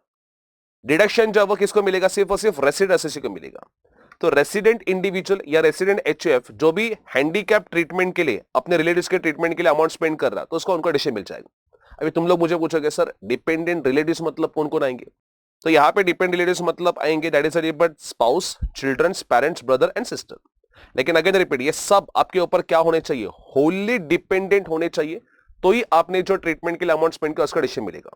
तो ऐसे याद रखो, इस सेक्शन में अगर डिडक्शन क्लेम करना है तो 2-3 कंडीशन फुलफिल होनी चाहिए। पहला, असेसी का कोई रिलेटिव जो है वो उसके ऊपर डिपेंड होना चाहिए, उसके बाद में वो हैंडीकैप होना चाहिए और उस हैंडीकैप के ट्रीटमेंट के लिए असेसी ने कुछ अमाउंट स्पेंड करना चाहिए। अगर ये कंडीशन फुलफिल हुई तो असेसी को 80 डबल डी के अंदर क्या मिल जाएगा, डिडक्शन मिल जाएगा। आइदर उसने मेडिकल ट्रीटमेंट के लिए अमाउंट स्पेंड किया रहेगा या तो फिर कहां ना कहां पैसा डिपॉजिट किया रहेगा और वो डिपॉजिट अमाउंट उस पेशेंट के ट्रीटमेंट के लिए यूज किया जाएगा। तो आइदर आप डायरेक्टली मेंटेनेंस के लिए अमाउंट स्पेंड कर सकते हो या तो फिर आपने मेडिकल ट्रीटमेंट के लिए इधर अमाउंट डिपॉजिट किया और वो डिपॉजिटेड अमाउंट क्या किया जा रहा है, वो हैंडीकैप के ट्रीटमेंट के लिए यूज किया जा रहा है, तो आपने जो अमाउंट डिपॉजिट किया वो भी आपका 80 डबल डी के लिए डिडक्शन के लिए क्वालिफाई होगा। कितना रुपीस का डिडक्शन मिलेगा सर, तो यहां पे depends upon percentage of disability. अगर 40% से कम डिसेबिलिटी है तो गवर्नमेंट बोलते हैं फिर ऐसे वाले केसेस में कोई डिसेबिलिटी नहीं है, कुछ भी तुम लोग को डिडक्शन नहीं मिलेगा। 40% या उससे ज्यादा लेकिन लेस देन 80% का डिसेबिलिटी है तो इसको बोला जाता है नॉर्मल डिसेबिलिटी, तो आपको फ्लैट 75,000 का डिडक्शन मिलेगा। Be careful for this section, handicap वाले सेक्शंस। यहां पे देखो मैक्सिमम वर्ड यूज नहीं किया है, सीधा लिखा 75,000, मतलब फ्लैट डिडक्शन मिलेगा। आपने अमाउंट स्पेंड किया 5,000 तो भी 75,000 का डिडक्शन मिलेगा। सर आपने हैंडीकैप के रिलेटिव्स के ट्रीटमेंट के लिए 1 लाख रुपीस का अमाउंट स्पेंड किया तो भी 75,000 का फ्लैट डिडक्शन मिलेगा। मतलब यहां पे एक्चुअल अमाउंट स्पेंड जो है वो कंसिडर करना ही नहीं है, सीधा इग्नोर करके फ्लैट डिडक्शन तुम लोग को 75 रुपीस का मिल जाएगा। और उसमें भी अगर हैंडीकैप डिपेंडेंट रिलेटिव अगर सीवियर डिसेबल है, मतलब 80% या उससे ज्यादा डिसेबिलिटी है तो सीधा 1,25,000 रुपीस का डिडक्शन मिल जाएगा। मतलब 75,000 या 1,25,000 दैट डिपेंड्स अपॉन पेशेंट का डिसेबिलिटी। अगर वो पेशेंट 40% या उससे ज्यादा लेस देन 80% तो 75,000 का फ्लैट डिडक्शन मिलेगा, और अगर सीवियर डिसेबल है दैट इज 80% या उससे ज्यादा है तो 1,25,000 का डिडक्शन मिलेगा। सर हम लोग को क्वेश्चन में कैसे पता चलेगा नॉर्मल है या सीवियर है, क्वेश्चन में आपको परसेंटेज ऑफ डिसेबिलिटी मेंशन किए जाएंगे, उसके बेसिस के ऊपर आपको कॉल लेना है कि नॉर्मल तुम लोग का 75,000 का डिडक्शन देना या 1,25,000 का देना। सर ऐसा कभी भी हुआ नहीं है कि क्वेश्चन में तुम लोग को परसेंटेज ऑफ डिसेबिलिटी दिया नहीं है, हमेशा आपको परसेंटेज ऑफ डिसेबिलिटी दिया जाएगा और उसके बेसिस के ऊपर आपको क्या मिलेगा, डिडक्शन मिलेगा। लेकिन सर प्रैक्टिकल लाइफ में ये परसेंटेज ऑफ डिसेबिलिटी कौन डिसाइड करेगा, असेसी डिसाइड करेगा? Answer is no. Assessee decide करता तो असेसी तो यही बोलता कि मैं तो 100% डिसेबल हूं ज्यादा डिसीजन लेने के चक्कर में। तो आपको प्रैक्टिकल लाइफ में ऑब्वियसली किसी मेडिकल प्रैक्टिशनर्स डॉक्टर के पास से सर्टिफिकेट लेना पड़ेगा, वो डॉक्टर सर्टिफाई करेंगे, उसके बेसिस के ऊपर आपको अमाउंट ऑफ डिडक्शन क्लेम किया जाएगा। उसी के कॉन्टेक्स्ट में रिलेटेड सेक्शन है ATU, वो हम लोग यहाँ पे पहले पढ़ रहे हैं। अगर असेसी खुद हैंडीकैप है तो असेसी खुद हैंडीकैप है तो उसने अमाउंट स्पेंड किया नहीं किया फर्क ही नहीं पड़ता, खुद हैंडीकैप है फिर भी इनकम कमा रहा है तो गवर्नमेंट ने आउट ऑफ सिंपैथी उसको क्या दिया हुआ है, तुम लोग का एडिशन दिया हुआ है। कितना रुपीस का एडिशन दिया है, सेम जो हम लोग ने ऊपर 80 डबल डी में पढ़ा वैसे सेम अमाउंट का एडिशन असेसी को मिल जाएगा। तो अगर असेसी फिजिकली या मेंटली हैंडीकैप है और उसके ट्रीटमेंट के लिए अगर कुछ अमाउंट स्पेंड किया जा रहा है तो असेसी को आइदर 75 या 1,25,000 depends upon percentage of disability क्या मिल जाएगा, एडिशन मिल जाएगा। लेकिन यहां पे भी एडिशन किसको मिलेगा, सिर्फ और सिर्फ रेसिडेंट इंडिविजुअल को मिलेगा। तो ये दो सेक्शन जो है पूरे चैप्टर 6 में ये फ्लैट डिडक्शन वाले सेक्शन है और दोनों भी सेक्शन अपने हैंडीकैप वाले है। 80 डबल डी में कौन हैंडीकैप है, असेसी का डिपेंडेंट रिलेटिव्स हैंडीकैप है, और 80U में यू हैंडीकैप मतलब असेसी खुद हैंडीकैप है, तो उनके केसेस में क्या मिलेगा? डिडक्शन मिलेगा। अभी यहां पे कुछ क्लैरिफिकेशन है, समझने की कोशिश करो। अज्यूम करो मिस्टर ए, इसने मिसेस ए, ये 90% डिसेबल है, इनके ट्रीटमेंट के लिए अज्यूम करो 1 लाख रुपए स्पेंड किया। मिसेस ए सीवियर डिसेबल है, तो उन्होंने खुद ने 80U के अंदर क्या किया था? 1,25,000 रुपीज का एडिशन लिया था। मिस्टर ए 1 लाख रुपए स्पेंड कर रहा है। अभी मिस्टर ए भी बोल रहा है कि मैंने अपने वाइफ के लिए अमाउंट स्पेंड किया 1 लाख रुपीज, जो सीवियर डिसेबल है, तो मुझे भी क्या मिलना चाहिए? 1,25,000 का 80DD में एडिशन मिलना चाहिए। तो गवर्नमेंट बोलते हैं ऑलरेडी एक ही हैंडीकैप है, उस हैंडीकैप ने ऑलरेडी 80U में डिडक्शन ले लिया है, फिर से अगर आपको 80DD में डिडक्शन दे तो बेटा ये तो डबल डबल बेनिफिट हो गया ना। इसके लिए गवर्नमेंट बोलते हैं अगर सामने वाले रिलेटिव्स ने 80U में डिडक्शन लिया है तो आपको 80DD में डिडक्शन नहीं मिलेगा। एक ही हैंडीकैप का दो डिडक्शन कैसे ले सकते हो? और मुझे बताओ ये सब बताने की जरूरत भी नहीं थी, क्योंकि कॉमन सेंस लगाओ। मिसेस ए अगर डिडक्शन ले रही है, मतलब कैसे? मिसेस ए का कुछ ना कुछ सोर्स ऑफ इनकम है, अगर सोर्स ऑफ इनकम है तो मिसेस ए मिस्टर ए के ऊपर डिपेंडेंट कैसे हुए? डिपेंडेंट नहीं है तो वैसे भी 80DD के अंदर क्या नहीं मिलना चाहिए? डिडक्शन नहीं मिलना चाहिए। लेकिन फिर भी गवर्नमेंट ने बोला हुआ है कि अगर सामने वाले पर्सन ने 80U में डिडक्शन लिया है तो आपको 80DD में डिडक्शन नहीं मिलेगा। सर इसका मतलब क्या ऐसा है कि कभी 80U 80DD साथ में डिडक्शन मिल ही नहीं सकता? मिल सकता है। कैसे सर? जैसे एग्जांपल मिस्टर ए, ये खुद हैंडीकैप है, अज्यूम करो 85% डिसेबिलिटी है। इसकी वाइफ मिसेस ए, ये भी हैंडीकैप है, इनका 70% डिसेबिलिटी है। मिस्टर ए खुद की इनकम है, ये सीवियर डिसेबल है, तो मिस्टर ए खुद 80U में डिडक्शन ले रहा है 1,25,000 रुपीज का, और मिस्टर ए अपने वाइफ के ट्रीटमेंट के लिए अमाउंट स्पेंड कर रहा है 50,000 का। इन्होंने 80U में कोई डिडक्शन नहीं लिया है। मुझे बोला सर यहां पे कहना ऐसे होली डिपेंडेंट है, उनके ट्रीटमेंट के लिए हस्बैंड अमाउंट स्पेंड कर रहा है 50,000 रुपीज का, तो मिस्टर ए को उस चीज का 80DD के अंदर डिडक्शन मिल जाएगा। वाइफ के केसेस में 70% है, मतलब जनरल डिसेबिलिटी है, नॉर्मल डिसेबिलिटी है, तो 75,000 रुपीज का डिडक्शन मिल जाएगा। तो मतलब यहां पे मिस्टर ए को खुद हैंडीकैप है तो 80U में खुद का हैंडीकैप का डिडक्शन मिला, और वाइफ जो हैंडीकैप है उनके ट्रीटमेंट के लिए जो अमाउंट स्पेंड किया उसका भी 80DD का डिडक्शन मिलेगा। वाइफ ने 80U डिडक्शन क्लेम नहीं किया है, इसके लिए हस्बैंड को 80DD के अंदर डिडक्शन मिल रहा है। ठीक है, तो ये अपने फ्लैट डिडक्शंस वाले सेशंस थे, 80DD and 80U। Next 80DDB, that is but इसको मैं बोलता हूं डेंजर बीमारी। 80DD भी डेंजर बीमारी, अगर असेसी या असेसी के रिलेटिव्स को अगर कोई डेंजर बीमारी हुई है और उसके ट्रीटमेंट के लिए अगर असेसी ने कुछ अमाउंट स्पेंड किया है, तो उस अमाउंट ऑफ एक्सपेंसेस का असेसी को क्या मिलेगा? डिडक्शन मिलेगा। मतलब यहां पे असेसी या असेसी के डिपेंडेंट रिलेटिव्स को क्या हुआ है? स्पेसिफाइड डिजीज हुआ है, और उस स्पेसिफाइड डिजीज के ट्रीटमेंट के लिए अगर कुछ अमाउंट स्पेंड किया है तो उसका क्या मिलेगा? उनको डिडक्शन मिलेगा। तो यहां पे भी एलिजिबल असेसी कौन होगा? रेसिडेंट इंडिविजुअल या तो फिर HF। कौन से पेमेंट करने सर? तो यहां पे आपको अमाउंट स्पेंड करना है for the specified disease. Sir specified disease मतलब क्या? जो इनकम टैक्स में income tax rules rule 11DD के अंदर मेंशन किया है, जैसे कैंसर हो गया, टीबी हो गया, HIV हो गया, ये सब अगर स्पेसिफाइड डिजीज के लिए अगर आपने कुछ अमाउंट स्पेंड किया रहेगा तो आपको क्या मिलेगा? डिडक्शन मिलेगा। आइदर खुद के लिए या डिपेंडेंट रिलेटिव्स के लिए भी अमाउंट स्पेंड कर सकते हो। सर डिपेंडेंट रिलेटिव्स मतलब कौन? जो सेम हम लोग ने ऊपर सेक्शन 80DD में पढ़े थे, that is spouse, children, parents, brother and sister, लेकिन ये आपके ऊपर होली क्या होने चाहिए? डिपेंड होने चाहिए। कितना रुपीज का डिडक्शन मिलेगा? Depend sir. पेशेंट अगर रेसिडेंट सीनियर सिटीजन है तो मैक्सिमम 1 लाख रुपीज का डिडक्शन मिलेगा, मतलब जो भी आपने एक्चुअल अमाउंट स्पेंड किया और मैक्सिमम 1 लाख रुपीज, दोनों में से विच इज लोअर का आपको डिडक्शन मिलेगा। लेकिन अगर पेशेंट रेसिडेंट सीनियर सिटीजन नहीं है, नॉर्मल केस है, तो वहां पे मैक्सिमम 40,000 रुपीज का डिडक्शन मिलेगा। एग्जाम्पल अज्यूम करो मिस्टर ए, इसकी वाइफ मिसेस ए, इनको कैंसर है, इनके कैंसर के ट्रीटमेंट के लिए मिस्टर ए ने अज्यूम करो 10,000 रुपीज स्पेंड किया, 10,000 रुपीज फिलहाल के लिए, इस साल में सिर्फ 10,000 रुपीज स्पेंड किया है, तो मैं 10,000 रुपीज स्पेंड किया है। इनका एज जो है दैट इज बट 46 ईयर्स है। अब ना 46 ईयर्स मतलब कहने से ये जनरल केस हो गया। 10,000 रुपीज एक्चुअल अमाउंट स्पेंड और 40,000 रुपीज विच इज लोअर, मतलब पूरा 10,000 रुपीज का एडिशन मिल जाएगा।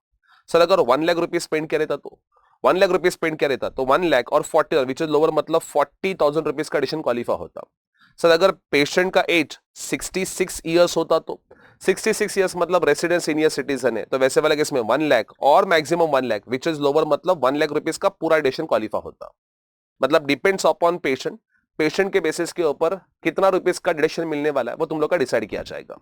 फिर इसके बाद में नीचे नोट लिखा है, अगर आपने अमाउंट स्पेंड किया, अमाउंट स्पेंड करने के बाद आपने जो बिल्स है वो ऑफिस में सबमिट किए, ऑफिस में सबमिट करने के बाद एम्प्लॉयर ने कुछ पार्ट अमाउंट अगर आपको रीइंबर्स किया है, या तो फिर आपने उस पेशेंट के नाम पे अगर ये लिया था, दैट इज मेडिक्लेम लिया था, और मेडिक्लेम कंपनी ने अगर आपने कुछ अमाउंट रीइंबर्स किया है, तो वो रीइंबर्स अमाउंट क्या किया जाएगा, बेसिकली ये दोनों अमाउंट में से माइनस किया जाएगा।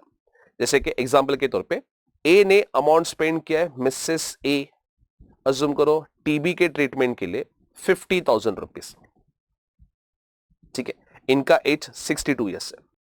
ए ने ये बिल्स अज्यूम करो मेडिक्लेम कंपनी को सबमिट किए, मेडिक्लेम कंपनी ने ये 50,000 में से अज्यूम करो 30,000 रुपीज का रीइंबर्समेंट दिया, 30,000 रुपीज का।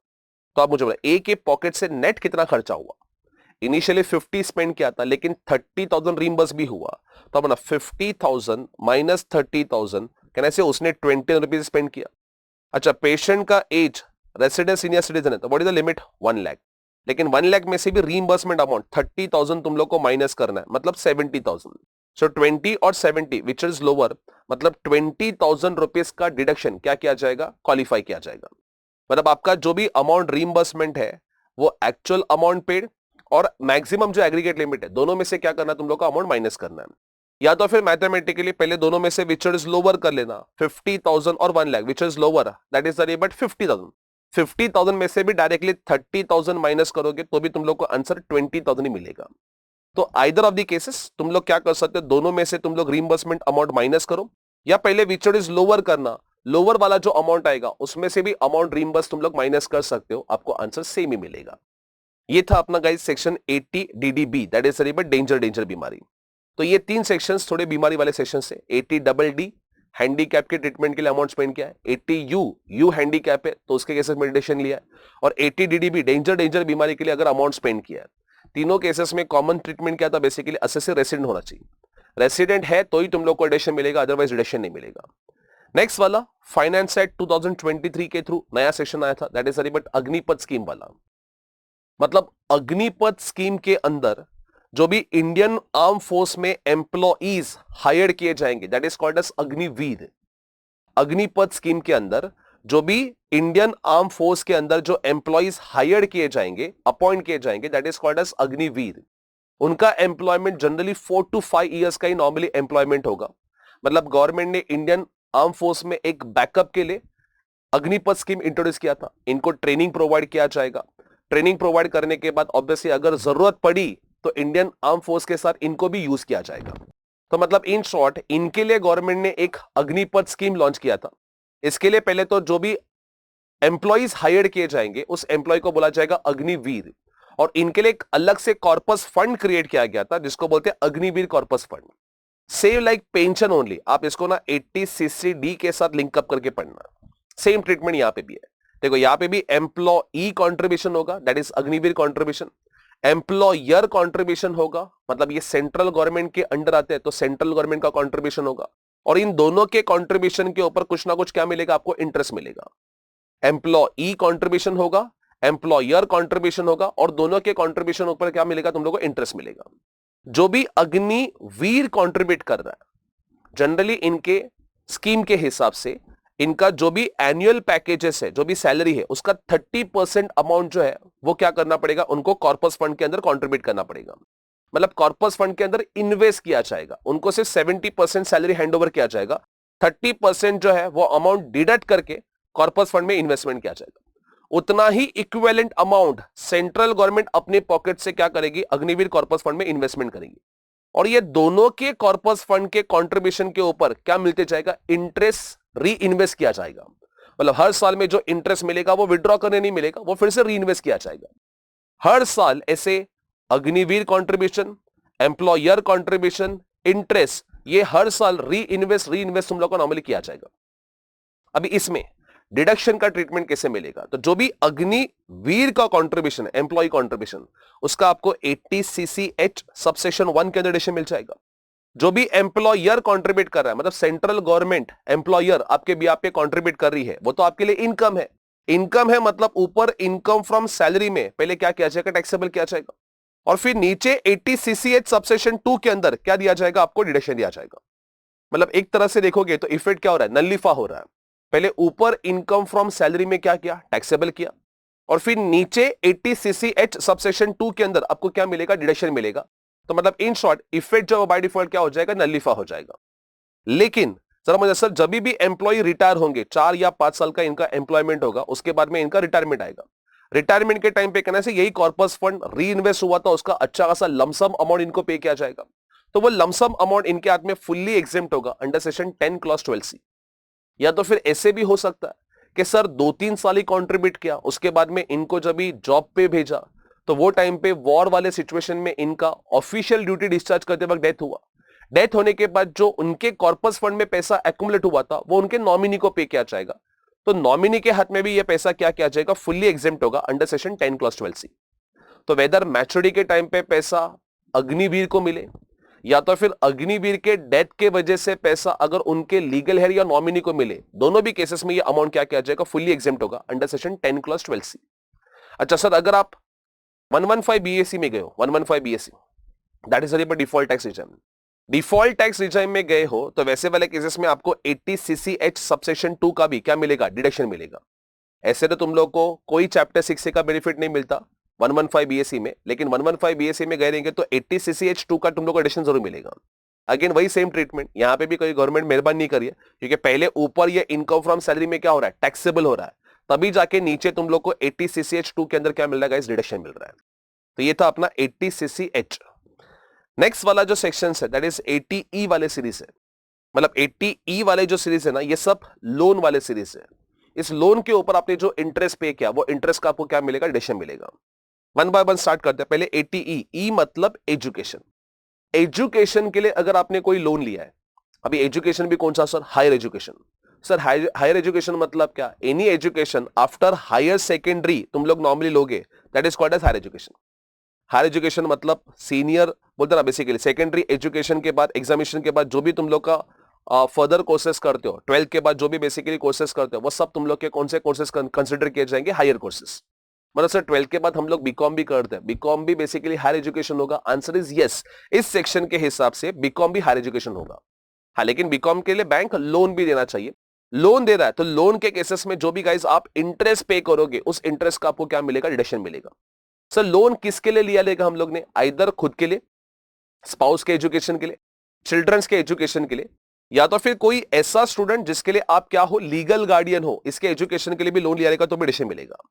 तो फिर से बोलता हूं, लोन किसके एजुकेशन के लिए लिया जाएगा, आइदर सेल्फ, स्पाउस के एजुकेशन के लिए, या खुद के चिल्ड्रंस के एजुकेशन के लिए, या किसी स्टूडेंट के एजुकेशन के लिए जिसके आप क्या हो, लीगल गार्डियन हो, तो भी आपको क्या मिलेगा, डिडक्शन मिलेगा।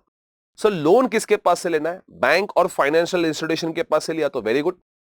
अगर बैंक फाइनेंशियल इंस्टीट्यूशन के पास से नहीं मिल रहा है तो कई बार ऐसे चैरिटेबल इंस्टीट्यूशंस होते हैं जो गवर्नमेंट के थ्रू नोटिफाई किए जाते हैं, अप्रूव, उनके थ्रू अगर आपने लोन लिया रहेगा तो भी आपको क्या मिलेगा, डिडक्शन मिलेगा। बाकी अगर आपने रिलेटिव्स के पास से लोन लिया है या तो फिर प्राइवेट फाइनेंसिंग के पास से एजुकेशन का लोन लिया, उसका 80E में डिडक्शन नहीं मिलेगा। Either loan should be taken from bank financial institution या तो फिर अप्रूव चैरिटेबल इंस्टीट्यूशन के पास लोन होना चाहिए। अब देखो, हर एजुकेशन के केसेस में कॉस्ट ऑफ एजुकेशन अलग अलग हो सकता है। कॉमर्स के केसेस में इतना ज्यादा नहीं होगा, मेडिकल स्टडीज में कॉस्ट ऑफ एजुकेशन ज्यादा होगा।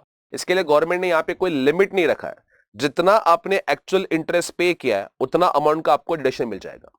जितना इंटरेस्ट पे किया है, पे मतलब क्वेश्चन में दिया कि 1,20,000 रुपीज का इंटरेस्ट है, इसमें से पे सिर्फ 70,000 किया है, 50 आउटस्टैंडिंग है, अक्रूड है, नहीं पे किया, तो वैसे वाले केसेस में इस साल में से 70,000 रुपीज का आपका डिडक्शन क्वालिफाई किया जाएगा। Whatever actual interest paid in the relevant financial year, खाली उतना इंटरेस्ट का आपको क्या मिलेगा, डिडक्शन मिलेगा। Sir for how many years we can claim this deduction, तो लॉ मेकर्स बोलते हैं maximum 8 consecutive years. Sir 8 consecutive years कहां से, जब से लोन लिया तब से, या जब से हम लोग ने लोन का रीपेमेंट स्टार्ट किया रहेगा तब से। तो लॉ मेकर बोलता है जब से आपने लोन का रीपेमेंट स्टार्ट किया वहां से 8 असेसमेंट ईयर तक आपको डिडक्शन मिलेगा, बिकॉज डिडक्शन पेमेंट बेसिस के ऊपर मिल रहा है। तो जैसे ही तुम लोग ने पे करना चालू किया वहां से 8 साल तक आपको क्या मिलेगा, डिडक्शन मिलेगा। अच्छा सर, अगर 8 साल तक हमारा लोन रीपे नहीं हुआ तो, या तो फिर 8 साल तक एजुकेशन ही कंप्लीट नहीं हुआ तो 8 साल के बाद आपका डिडक्शन स्टॉप हो जाएगा। मैक्सिमम कॉन्सिक्यूटिव 8 ईयर्स के लिए आपको डिडक्शन मिलेगा। तो फिर से बोलता हूं, मैंने क्या क्या बोला तुम लोग को 80E के केसेस में। पहले तो 80E डिडक्शन जो मिल रहा है वो हायर एजुकेशन लोन का इंटरेस्ट पे, प्रिंसिपल नहीं, सिर्फ इंटरेस्ट पे का डिडक्शन मिल रहा है। लोन जो है वो हायर स्टडीज के लिए ना, हायर स्टडीज मतलब any education after higher secondary, sir किसके एजुकेशन के लोन लेना है? सेल्फ, स्पाउस, चिल्ड्रंस या तो फिर स्टूडेंट जिसके लिए एसएससी लीगल गार्डियन है। लोन किसके पास से लेना है सर? बैंक, फाइनेंशियल इंस्टीट्यूशन या किसी अप्रूव चैरिटेबल इंस्टीट्यूशन के पास से भी लोन ले सकते हो। कितना अमाउंट का डिडक्शन मिलेगा सर? जितना भी आपने एक्चुअल इंटरेस्ट पे किया वो एक्चुअल इंटरेस्ट का आपको डिडक्शन मिल जाएगा। सर कितने साल तक डिडक्शन मिलेगा? तो लॉ मेकर्स बताया कॉन्सिक्यूटिव 8 ईयर्स, जब से आपने लोन लिया है वहां से नेक्स्ट 8 ईयर्स तक आपको क्या मिलता रहेगा? डिडक्शन मिलता रहेगा। तो this is all about guys section 80E। Next दो सेक्शंस 80EE और 80EEA। 80EE और 80EEA ये दोनों भी सेक्शंस अपने हाउसिंग लोन को इंटरेस्ट लेके हैं। सर दो सेक्शन क्यों? अरे 80EE में जो आपका लोन है वो लोन सैंक्शनिंग 16-17 में होना चाहिए, और 80EA में अगर आपने लोन लिया है 1 अप्रैल 2019 से लेके 31 मार्च 22 के बीच में तो आपको डिडक्शन मिलेगा। 80EE में डिडक्शन कभी मिलेगा? Only if you have taken loan in the previous year 16-17। और 80EA में डिडक्शन कभी मिलेगा? Only if you have taken the loan from 1 अप्रैल 19 से लेके 31 मार्च 22 के बीच में। सर इसका मतलब हमारा एग्जाम के लिए ईयर तो 23-24 है, हमने इस साल में लोन लिया है तो कोई डिडक्शन मिलेगा? Answer is no. तो सर हम लोग क्यों पढ़ रहे हैं? अरे जिन लोगों ने पहले लोन लिया था कहने से उनका लोन अभी भी तो आउटस्टैंडिंग होगा, तो वो लोग जो इंटरेस्ट पे करते रहेंगे जब तक लोन पूरा रीपे नहीं होता तब तक उन लोग को 80EE या 80EA दोनों में से कोई एक सेक्शन के अंदर डिडक्शन मिलते रहेगा। मतलब इन शॉर्ट ये सेक्शंस जो थे वो सिर्फ टाइम बिंग के लिए सेक्शंस थे, एक रेलेवेंट फाइनेंस एक्ट में इंट्रोड्यूस किए थे तो सिर्फ उसी साल में तुम लोग को लोन लेना था। मतलब ये लिमिटेड पीरियड ऑफर था। आज के तारीख में अगर मैं लोन लूंगा तो इसका कोई डिडक्शन नहीं है। सबसे पहले बात करते हैं 80EE की गाइस। अभी तुम लोग का डाउट है सर इंटरेस्ट ऑन लोन का, हम लोग ने अगर प्रॉपर्टी परचेस करने के लिए लोन लिया है तो उसका तो हम लोग को सर इंटरेस्ट का 24B income from house property में डिडक्शन मिलता है। लेकिन याद करो SOPR में तुम लोग को मैक्सिमम डिडक्शन के तौर पर इसका मिलता है 2 लाख रुपीज का मिलता है।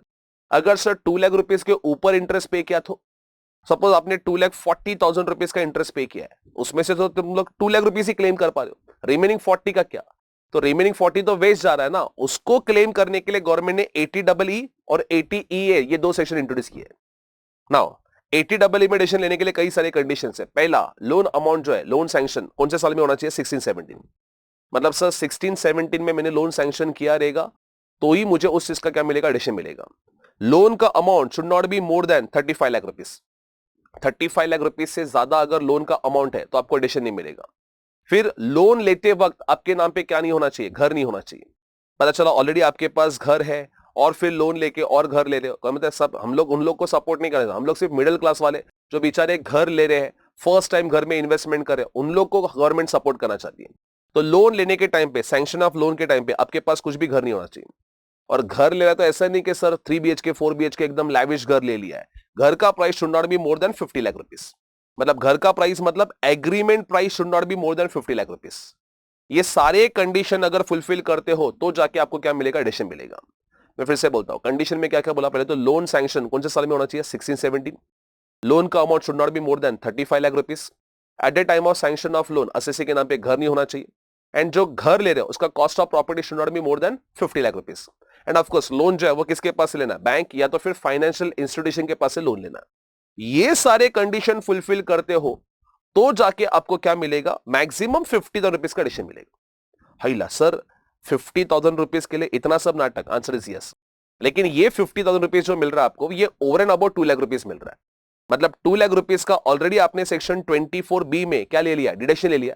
उसके ऊपर का जो इंटरेस्ट है वो इंटरेस्ट का मैक्सिमम 50,000 रुपीज का डिडक्शन आपको 80EE में मिलेगा। Of course subject to satisfaction of all this condition. मतलब अज्यूम करो मैंने 16-17 में लोन लिया है, मैंने बैंक फाइनेंशियल इंस्टीट्यूशन के पास से लोन लिया है, मेरा लोन का अमाउंट 32 लाख रुपीज था, जो मैंने घर लिया उसका प्राइस 45 लाख रुपीज था, और जब भी घर लिया तभी मेरे पास कोई दूसरा घर नहीं था। मतलब कहने से ये सारे कंडीशन में फुलफिल कर रहा हूं, सारे कंडीशन फुलफिल कर रहा हूं तो मुझे क्या मिलेगा? डिडक्शन मिलेगा। अज्यूम करो मैंने टोटल इंटरेस्ट पे किया गाइस 2,90,000 का। ये कौन से साल का इंटरेस्ट है? करंट ईयर 23-24 का। 2,90,000 में से पहले तो 2 लाख रुपीज में क्या करूंगा? सेक्शन 24B में क्लेम करूंगा। Of course in all this examples I am assuming that कि मैं ओल्ड टैक्स रिजाइम में हूं, because as I told you new tax regime में गए तो वैसे भी चैप्टर 6 का बेनिफिट नहीं मिलता, SOPR का तुम लोग का हाउस प्रॉपर्टी में भी बेनिफिट नहीं मिलेगा। ये सारे एग्जांपल में मैं अज्यूम करके चल रहा हूं कि मैं ओल्ड टैक्स रिजाइम में हूं, उसके बेसिस के ऊपर डिस्कस कर रहा हूं। तो ये 2 लाख रुपीज का सेक्शन 24B में एडिशन लिया रहेगा, रिमेनिंग 90,000 रुपीज मेरा वेस्ट हो रहा है। As I told you, since मेरे सारे कंडीशन फुलफिल हो रहे हैं तो ये 90,000 रुपीज का डिडक्शन 80EE के लिए क्वालिफाई हो रहा है, बट यहाँ पे मैक्सिमम कितना रुपीज का मिलेगा, 50,000 रुपीज का डिडक्शन मिलेगा। मतलब पहले तुम लोग को फर्स्ट 2 लाख रुपीज 24B में क्लेम करना है, उसके ऊपर का अगर कोई एडिशनल इंटरेस्ट है वो तुम लोग 80EE में क्लेम कर सकते हो, but subject to maximum rupees 50,000। Similar section है 80EA, यहां पे भी कोई individual other than cover under section 80EE, मतलब जिन लोग ने 16-17 में अगर लोन लिया है तो कैसे वो लोग ने ऑलरेडी 80EE में एडिशन लिया रहेगा, फिर वो लोग 80EA में फिर से एडिशन क्लेम नहीं कर सकते क्योंकि ऑलरेडी उनके पास घर है। यहां पे भी सेम कंडीशन है कि जब भी लोन सैंक्शन हो रहा है तभी आपके पास क्या नहीं होना चाहिए, घर नहीं होना चाहिए। लोन सैंक्शन हो रहा है तभी आपके पास घर नहीं होना चाहिए। तो ऑब्वियसली जो लोग ने 80EE में बेनिफिट लिया 16-17 में, उनके पास ऑलरेडी घर होगा, घर होगा तो उनको 80EA में क्या नहीं मिलेगा, बेनिफिट नहीं मिलेगा। अभी ऐसे भी तो हो सकता है सर 80EE में 16-17 में घर लिया था, फिर 2021 में आपने वो घर बेच दिया और 21-22 में दूसरा घर ले रहे हो, 21-22 में दूसरा घर ले रहे हो, मतलब 31 मार्च 22 के बीच में ही घर ले रहे हो, तो क्या सर मुझे 80EA में फिर से बेनिफिट मिलेगा क्योंकि मैं ऑलरेडी 80EE में बेनिफिट ले चुका था 3-4 साल के लिए। तो लॉ मेकर्स बोलते नहीं, अगर ऑलरेडी तुम लोग 80EE में बेनिफिट ले चुके हो तो आपको 80EA में बेनिफिट नहीं मिलेगा, 80EA में फ्रेश बेनिफिट मिलेगा। मतलब 80EE में जिन लोग ने एडिशन मिले, ऐसा क्यों करेंगे सर लोग, अरे जाहिर सी बात है यहाँ पे बेटा मैक्सिमम 50,000 रुपीज है, यहाँ पे आगे हम लोग पढ़ेंगे, यहाँ पे 1,50,000 का डिडक्शन है, तो ज्यादा डिडक्शन मिल रहा है तो उस लालच में ऑब्वियसली मैं 80EA में जाने की कोशिश करूंगा। तो इसके लिए गवर्नमेंट ने बोला हुआ है कि भाई जिन लोग ने 80EE का बेनिफिट ले लिया है उन लोग को 80EA का बेनिफिट नहीं मिलेगा। अभी 80EA में डिडक्शन लेने के लिए क्या क्या कंडीशन होनी चाहिए, सबसे पहले तो लोन सेम बैंक और फाइनेंशियल इंस्टीट्यूशन के पास से घर परचेस करने के लिए लेना चाहिए। यहां पे लोन का अमाउंट को लेके कुछ कंडीशन नहीं है, लेकिन stamp duty value of email property 45 lakh से ज्यादा नहीं होना चाहिए। ऊपर क्या था कंडीशन, एग्रीमेंट प्राइस था। अब देखो ऊपर ना कॉस्ट बोला था, मतलब एग्रीमेंट प्राइस की बात कर रहे हैं, तो ऑब्वियसली अगर मुझे इस सेक्शन का बेनिफिट चाहिए 80EE का तो मैं ब्लैक एंड व्हाइट ट्रांजैक्शंस करके एग्रीमेंट प्राइस मैनिपुलेट भी तो कर सकता हूं। तो गवर्नमेंट को ये रियलाइज हुआ, इसके लिए गवर्नमेंट ने 80EA में सेक्शन डालते वक्त यहाँ पे एग्रीमेंट प्राइस ने डेलिबरेटली क्या लिखा, तुम लोग का स्टैम्प ड्यूटी वैल्यू लिखा है। अब चेंज करके बता, देखिए स्टैम्प ड्यूटी वैल्यू जो है वो तो स्टेट के रिकॉर्ड के हिसाब से रहेगा, इसको हम लोग मॉडिफाई नहीं कर सकते, इसको हम लोग छेड़छाड़ नहीं सकते। एग्रीमेंट प्राइस में ब्लैक एंड व्हाइट ट्रांजेक्शन कर सकते हो, इसके लिए उन्होंने 80EA के अंदर कौन सा प्राइस दिया, तुम लोग का स्टैम्प ड्यूटी वैल्यू लिया है। और लोन जो है वो लोन सैंक्शन कौन से साल में होना चाहिए, 1 अप्रैल 19 से लेके 31 मार्च 22 के बीच में लोन सैंक्शन होना चाहिए। अगर ये सारे कंडीशन फुलफिल करते हो तो जाके गाइस आपको 80EA के अंदर क्या मिलेगा, एडिशन मिलेगा। बट यहाँ पे भी सेम ट्रीटमेंट, पहले 2 लाख रुपीज तुम लोग को क्या करना है, पहले 2 लाख रुपीज तुम लोग को 24B में एडिशन देना है, उसके ऊपर का जो बचा हुआ अमाउंट है वो आपका 80EA के अंदर क्वालिफाई होगा, सब्जेक्ट टू मैक्सिमम 1,50,000। मतलब अज्यूम करो सर मैंने 1920 में लोन लिया था, लोन का अमाउंट 50 लाख था, stamp duty value of house property assume करो 42 लाख रुपीज था, तो वैसे वाले केस में मैंने इंटरेस्ट जो पे कर रहा हूं इस साल में, इंटरेस्ट पे कर रहा हूं अज्यूम करो 3,90,000 रुपीज का, 3,90,000 में से 2 लाख रुपीज तो पहले मैं सेक्शन 24B में दूंगा गाइस, बचा हुआ 1,90,000 है, लेकिन 1,90,000 में मैक्सिमम में 1,50,000 रुपीज 80EA के अंदर क्या कर सकता, क्लेम कर सकता, उससे ज्यादा नहीं। तो 80EA में your deduction amount can not be more then 1,50,000, maximum उतना रुपीज का डिडक्शन मिलेगा। Now what is the difference between sir 80EE और 80EA, इसमें स्टूडेंट को जनरली कंफ्यूज होता है, तो यहाँ पे मैंने डिफरेंस लिख के रखा है। 80EE में बेटा डिडक्शन चाहिए तो आपका लोन सैंक्शन 16-17 में होना चाहिए, और 80EA में डिडक्शन चाहिए तो आपका लोन सैंक्शन 1 अप्रैल 19 से लेके 31 मार्च 22 के बीच में होना चाहिए। 80EE के केसेस में लोन का amount should not be more then 35 lakh. 80EA में ऐसा कोई लोन अमाउंट को लेके कंडीशन नहीं है। 80EE में agreement price should not be more then 50 lakh. 80EA में एग्रीमेंट प्राइस को लेके ऐसा कंडीशन नहीं है। 80EA में stamp duty value of house property should not be more then 45 lakh, लेकिन 80EE में स्टैम्प ड्यूटी वैल्यू को लेके ऐसा कोई कंडीशन नहीं है। और अमाउंट ऑफ डिडक्शन की अगर बात करूं तो 80EE में मैक्सिमम 50 और 80EA में मैक्सिमम 1,50,000 मिलेगा, बट दोनों भी केसेस में this is over and about 2 lakh rupees. मतलब फर्स्ट 2 लाख रुपीज तुम लोग को सेक्शन 24B में देना है, और उसके ऊपर का जो अमाउंट है वो रेलेवेंट सेक्शन में तुम लोग क्या करोगे, डिडक्शन के लिए क्वालिफाई करोगे। नेक्स्ट सेक्शन है that is but 80EB, 80E के सीरीज में last section 80EB। 80EB government e vehicle को प्रमोट करती है, तो आपको पता ही है। तो गवर्नमेंट ने फाइनेंस एक्ट 2019 में ये 2 सेक्शन इंट्रोड्यूस किए थे, 80EA as well as ATEB। और फाइनेंस एक्ट 19 में ही बता दिया था कि अगर आप ईवी लेते हो 1 अप्रैल 19 से लेके 31 मार्च 23 के बीच में कभी भी अगर आप इलेक्ट्रॉनिक व्हीकल लेते हो, और इलेक्ट्रॉनिक व्हीकल लेने के लिए अगर आपने बैंक, फाइनेंशियल इंस्टीट्यूशन या तो फिर NBFC के पास से कुछ लोन लिया है, पहले तो आपने लोन कौन से पीरियड में लेना लाई, 1 अप्रैल 19 से लेके 31 मार्च 23 के, और लोन जो है वो बैंक, फाइनेंशियल इंस्टीट्यूशन या NBFC के पास से ले सकते हो। अगर ये कंडीशन फुलफिल किया है तो जाके आपको क्या मिलेगा, ATEB के अंदर क्या मिलेगा, एडिशन मिलेगा। तो if you want to take benefit of ATEB क्या करना पड़ेगा सर, 1 अप्रैल 19 से लेके 31 मार्च 23 के बीच में जिसने ईवी लिया है, ईवी भी ऐसा नहीं हार्ड कैश में, उसको लेने के लिए आपको लोन लेना पड़ेगा, और लोन के ऊपर जो आप इंटरेस्ट पे करोगे उस इंटरेस्ट का आपको ATEB में एडिशन मिलेगा। अभी सर मैंने 2021 में ईवी लिया, लेकिन मैंने अपने बिजनेस पर्पस के लिए लिया है, तो कैसे बिजनेस पर्पस के लिए लिया, मतलब उसका जो भी मैं इंटरेस्ट पे करूंगा उस इंटरेस्ट का ऑलरेडी मैं PGBP हेड के अंदर डिडक्शन लिया रहेगा, PGBP हेड के अंदर डिडक्शन लिया, तो क्या फिर से मुझे चैप्टर 6 से में ATEB में एडिशन का बेनिफिट मिलेगा? Answer is no. Law makers बोलते हैं कि ऑलरेडी अगर आपने किसी और सेक्शन में डिडक्शन का बेनिफिट ले लिया है तो फिर से यहां पे तुम लोग को क्या नहीं मिलेगा, चैप्टर 6 का बेनिफिट नहीं मिलेगा। लेकिन सर अगर मैंने कार ईवी लिया है लेकिन पर्सनल पर्पस के लिए, तो पर्सनल पर्पस के लिए तो डेफिनेटली आपको PGBP में एडिशन नहीं मिलेगा, तो उस केसेस में आपको क्या मिल जाएगा, ATEEB के अंदर क्या मिल जाएगा, एडिशन मिल जाएगा। लेकिन अगेन यहां पे भी वही नाटक है, मैक्सिमम 1,50,000 रुपीज का एडिशन मिलेगा, उससे ज्यादा नहीं। जो भी आपने लोन के ऊपर इंटरेस्ट पे किया है वो लोन का इंटरेस्ट का एडिशन मिलेगा, but that too subject to maximum कितना रुपीज का, 1,50,000। तो फिर से बोलता हूं मैं, ATE वाला सीरीज फिर से बोलता हूं, ATE that is रिबट education loan, जितना भी इंटरेस्ट पे किया वो पूरे अमाउंट का आपको एडिशन मिलेगा, कॉन्सिक्यूटिव 8 ईयर्स का एडिशन मिलेगा। ATEE that is रिबट ATEE interest on housing loan, interest on housing loan 16-17 में लोन लिया है, लोन का अमाउंट 35 लाख से ज्यादा नहीं है, cost of house property 50 lakh से ज्यादा नहीं है, लोन 16-17 में सैंक्शन होना चाहिए, और सैंक्शन होने के टाइम पे मेरे नाम पे घर नहीं है, तो पहले 2 लाख रुपीज 24B में जाएगा, रिमेनिंग 50,000 रुपीज में ATEE में क्लेम करूंगा। फिर ATEA लोन अगर आपने 1 अप्रैल 19 से लेके 31 मार्च 22 के बीच में लिया है, लोन आपने परचेज ऑफ हाउस प्रॉपर्टी के लिए बैंक और फाइनेंशियल इंस्टीट्यूशन के पास से लोन लिया हुआ है, तो पहले आपको 2 लाख रुपीज क्या करना है, 24B में डालना है, एंड देन रिमेनिंग अमाउंट जो है वो तुम लोग ATEA में क्लेम कर सकते हो, subject to maximum 1,50,000 rupees. Last ATEB अगर आपने ईवी लिया है, ईवी लेने के लिए आपने बैंक के पास से लोन लिया है, बैंक, NBFC या फाइनेंशियल इंस्टीट्यूशन के पास से लोन लिया है, 1 अप्रैल 19 से लेके 31 मार्च 23 के बीच में लोन लिया है, तो उसके ऊपर जो भी आप इंटरेस्ट पे करोगे उस इंटरेस्ट का मैक्सिमम 1,50,000 रुपीज का आपको क्या मिलेगा, एडिशन मिलेगा। लेकिन ऑफ कोर्स अगर आपने ऑलरेडी PGBP हेड के अंदर या इनकम फ्रॉम अदर सोर्सेस के अंदर इंटरेस्ट का डिडक्शन ले लिया है, तो यहां पे चैप्टर 6 से में आपको क्या नहीं मिलेगा, बेनिफिट नहीं मिलेगा। सर एडवाइसेबल क्या रहेगा, PGBP में एडिशन लेना या चैप्टर 6 से में? डेफिनेटली PGBP में, क्योंकि वहां पे थोड़ी ना कोई ऐसा बेटा लिमिट है। अगर मैं कार अपने बिजनेस या प्रोफेशनल पर्पस के लिए यूज कर रहा हूं, मैंने 3 लाख रुपए का इंटरेस्ट पे किया है, तो मैं पूरा 3 लाख रुपए का PGBP में एडिशन लूंगा, मैं यहां पे 1.5 लाख रुपया क्यों लूं? लेकिन अगर मैं कार पर्सनल पर्पस के लिए यूज कर रहा हूं तो मेरे को PGBP में एडिशन ही नहीं मिल रहा है, तो वैसे वाले केसेस में मैं यहां पे एडिशन ले सकता हूं, सब्जेक्ट टू मैक्सिमम रुपीज 1,50,000। ठीक है, चलो now after completion of series of section ATE let's start with section ATG वाला सीरीज। सबसे पहले section ATG that is रिबट donation.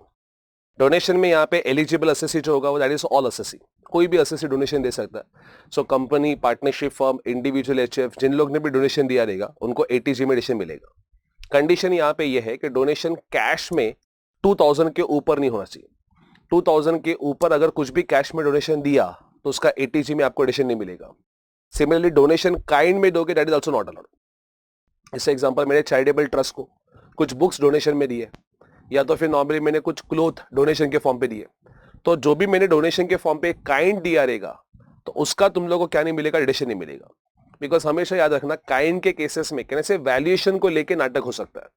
आप डोनेशन दोगे जिसमें काइंड का वैल्यू होगा 5,000 लेकिन डिडक्शन लोगे 50,000 रुपीज का, तो काइंड को लेके मैनिपुलेशन में भी हो सकता है। इसके लिए गवर्नमेंट ने सामने से बोला काइंड में डोनेशन दिया उसका तुम लोगों को कोई डिडक्शन नहीं मिलेगा। इसका मतलब ये मत समझना कि कैश में देना है, कैश में भी more than 2,000 rupees literal cash में देना है। ऑनलाइन पेमेंट करो, ऑनलाइन पेमेंट जितना भी करोगे NEFT के थ्रू, RTGS के थ्रू, IMPS के थ्रू, UPI के थ्रू स्कैन करके जितना भी करोगे चलेगा, लेकिन कैश में 2000 के ऊपर अगर कोई डोनेशन दिया है मंदिर या टेंपल में तो वो डोनेशन तुम लोग का डिसअलाउड किया जाएगा। फिर जो भी डोनी ट्रस्ट है, मतलब जिसको डोनेशन मिला, उन लोग को 31 मई ऑफ असेसमेंट ईयर तक दो चीजें करनी है। एक, फॉर्म नंबर 10BD सबमिट करना है principal director general of income tax को, मतलब पूरे साल में अप्रैल से लेके मार्च तक जितने भी डोनेशन रिसीव हुए उसका एक स्टेटमेंट फॉर्म नंबर 10BD के अंदर 31 मई तक सबमिट करना पड़ेगा principal directorate general of income tax को। एंड एक फॉर्म नंबर 10B के अंदर सर्टिफिकेट सबमिट करना पड़ेगा डोनर को। ये दो सर्टिफिकेट आपको क्या करने पड़ेंगे, 31 मई ऑफ असेसमेंट ईयर तक सबमिट करने पड़ेंगे। ये किसको सबमिट करना है सर? डोनी, मतलब जो ट्रस्ट है जिसको डोनेशन मिला, उन लोग को नॉर्मली एक सर्टिफिकेट PDGIT को और एक सर्टिफिकेट डोनर को 31 मई ऑफ असेसमेंट ईयर तक क्या करना पड़ेगा, सबमिट करना पड़ेगा। बिकॉज उसी के बेसिस के ऊपर तो जब भी डोनर अपना रिटर्न फाइल करेगा 31 जुलाई को, तभी वो 80G में डिडक्शन क्लेम कर पाएगा। तो 80G में डिडक्शन लेने के लिए form number 10BD and 10B next year के 31 मई तक तुम लोग क्या करना पड़ेगा, इश्यू करना पड़ेगा। कितना रुपीस का डिडक्शन मिलेगा? तो यहां पे दो कैटेगरी होते हैं, unlimited category and limited category. Unlimited category में 50% कैटेगरी में, मतलब यहां पे फर्दर दो कैटेगरी है अनलिमिटेड में भी, एक 50% और एक 100%। 50% में यहां पे 3-4 डोनेशन पहले हुआ करते थे, Rajiv Gandhi foundation, Jawaharlal Nehru memorial trust, वो सब निकाल दिए। आज के तारीख में सिर्फ एक ही डोनेशन है, that is prime minister drought relief fund. Prime minister drought relief fund में जितना भी आपने डोनेशन दिया है उस डोनेशन अमाउंट का सीधा 50% अमाउंट आपका डिडक्शन के पॉइंट ऑफ व्यू क्वालिफाई किया जाएगा। फिर 100% अनलिमिटेड कैटेगरी में कई सारे डोनेशन है, कुछ 23 या 24 डोनेशन का लिस्ट है पूरा। एग्जामिनेशन पॉइंट ऑफ व्यू जो रेलेवेंट है वो मैंने यहां पे कवर किए, जैसे national defence fund, prime minister national relief fund हो गया, प्राइम मिनिस्टर केयर फंड हो गया, नेशनल चिल्ड्रन फंड, स्वच्छ भारत कोष, clean Ganga fund, fund for army, prime minister earthquake relief fund, जिला साक्षरता समिति, national sports fund, national fund for control of drug abuse, और भी कई सारे फंड्स है, चिल्ड्रंस फंड, अदर फंड भी है। उसमें अगर आपने डोनेशन दिया रहेगा तो उसका आपको 100% अमाउंट क्या किया जाएगा, क्वालिफाई किया जाएगा। So as a student I will advise, तुम लोग क्या करो, 50% में पहले तो prime minister drought relief fund है वो याद रखो। बाकी इसके अलावा जो भी प्राइम मिनिस्टर, चीफ मिनिस्टर वाला तुम लोग को या नेशनल फंड दिखता है वो तुम लोग को 100% में डिडक्शन के लिए क्वालिफाई करना है। फिर लिमिटेड कैटेगरी, लिमिटेड मतलब क्या, नीचे देखेंगे कुछ लिमिट है, वो लिमिट के हिसाब से तुम लोग को डिडक्शन क्वालिफाई किया जाएगा। लिमिटेड कैटेगरी में पहले डोनेशन क्या क्या वो समझो। 100% कैटेगरी में दो डोनेशन है जिसका अपना कोड वर्ड है FI। FI मतलब आपने किसी भी अप्रूव इंस्टीट्यूशन को डोनेशन दिया फॉर फैमिली प्लानिंग। देखो, अगर आपने फैमिली प्लानिंग के लिए कोई एक्सपेंसेस किया एज अ कंपनी, उसका तो उन्होंने PGBP के इनकम कंप्लीट करते वक्त ऑलरेडी डिडक्शन लिया रहेगा। लेकिन अगर सर मैंने किसी अप्रूव इंस्टीट्यूशन को फैमिली प्लानिंग के लिए डोनेशन दिया है तो उसका उनको 80G के अंदर क्या मिलेगा, डिडक्शन मिलेगा। कितना परसेंट डिडक्शन मिलेगा? 100% क्वालिफाई होगा। कितना मिलेगा वो तो लिमिट के हिसाब से मिलेगा, लेकिन उसका 100% अमाउंट क्वालिफाई किया जाएगा। आई stands for Indian Olympic association. जैसे अभी ओलंपिक्स चल रहे हैं तो इंडियन ओलंपिक एसोसिएशन में तुम लोग अगर कुछ भी डोनेशन दोगे तो डोनेशन जो दिया होगा वो कंपनी ने डोनेशन दिया रहेगा तो उसका उनको 100% अमाउंट क्वालिफाई होगा।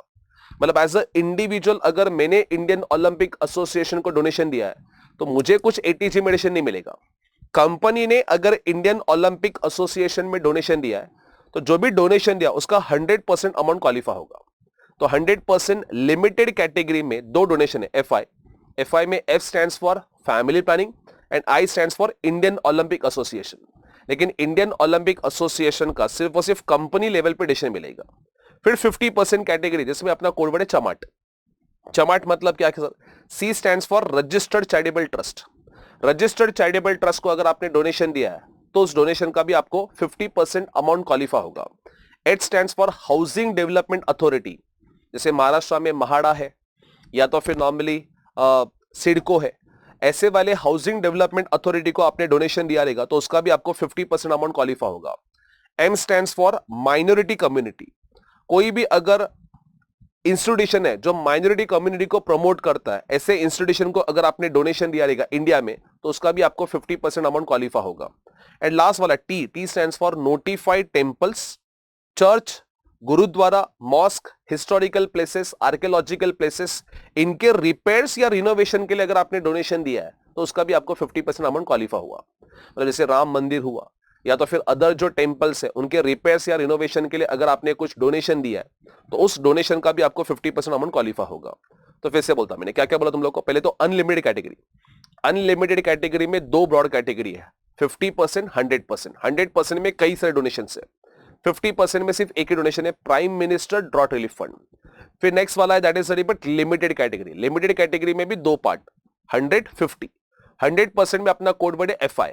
एफआई में फैमिली प्लानिंग के लिए किसी भी अप्रूव इंस्टीट्यूशन को डोनेशन दिया या कंपनी ने इंडियन ओलंपिक एसोसिएशन को डोनेशन दिया है तो उसका 100% अमाउंट क्वालिफाई होगा। 50% में अपना कोड वर्ड है चमाट। चमाट में C stands for registered charitable trust, H stands for Housing Development Authority, M stands for Minority Community, and T stands for Temple, Church, Gurudwara, Mosque, Historical Places for Repairs and Renovation.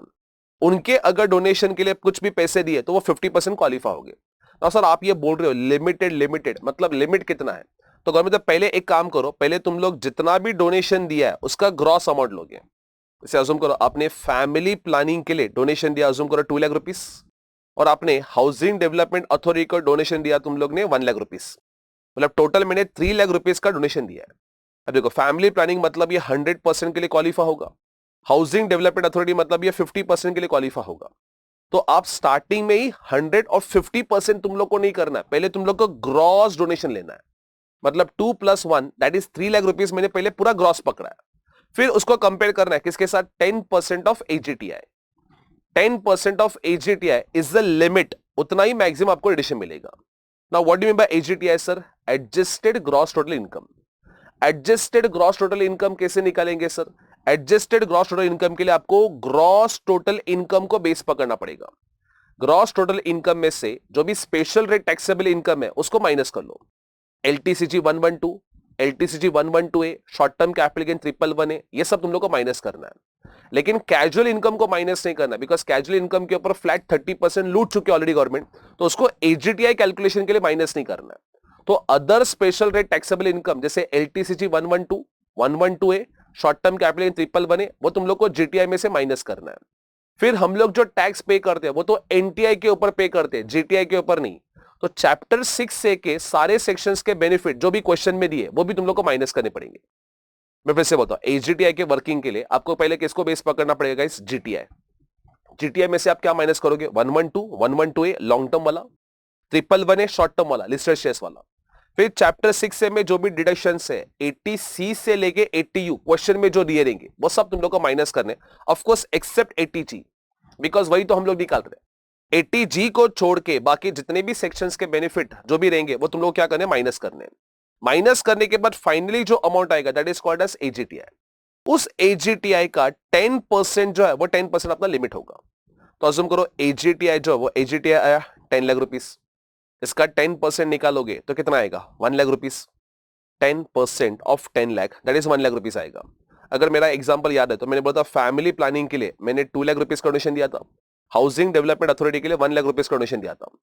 2 lakh plus 1 lakh 3 lakh rupees का gross donation, limit के हिसाब से 1 लाख। तो आप मुझे बोलो, government बोलते हैं जितना आपका इनकम है उसके हिसाब से मैक्सिमम 1 लाख का डोनेशन देना चाहिए था, मैंने कितना दिया? 3 लाख। तो मुझे विच इज लोअर के हिसाब से कितना रुपीस का डिडक्शन क्वालिफाई होगा? ओनली 1 लाख रुपीस का डिडक्शन क्वालिफाई होगा। अभी सर ये 1 लाख रुपीस जो क्वालिफाई हो रहा है, ये 1 लाख रुपीस हम लोग किसका माने? 50% का माने या 100% का? तो ऑब्वियसली मुझे ज्यादा बेनिफिशियल होगा, मैं उसी का मानूंगा। ये 1 लाख रुपीस हम लोग 100% वाले कैटेगरी को फर्स्ट प्रेफरेंस देंगे। अभी 100% में है तो 2 लाख, लेकिन यहां पे अमाउंट क्वालिफाई सिर्फ 1 लाख हो रहा है, तो 100% ऑफ 1 लाख पूरा 1 लाख रुपीस मेरा डिडक्शन के लिए क्वालिफाई हो जाएगा। चलो और एक एग्जांपल देता हूं। अज्यूम करो AGTI जो है ये आपका 16 लाख है, 16 लाख का 10% दैट इज 1,60,000 आएगा। अज्यूम करो आपने ग्रॉस डोनेशन में फैमिली प्लानिंग के लिए आपने अप्रूव इंस्टीट्यूशन को डोनेशन दिया है 80,000 का, और charitable trust, registered charitable trust and housing development authority के लिए आपने डोनेशन दिया अज्यूम करो 2 लाख रुपीस का। ऐसे मिलके 2,80,000 रुपीस का डोनेशन दिया है। अभी देखो 80,000 डोनेशन जो है वो 100% कैटेगरी वाला है, और 2 लाख रुपीस का डोनेशन है वो 50% कैटेगरी वाला है।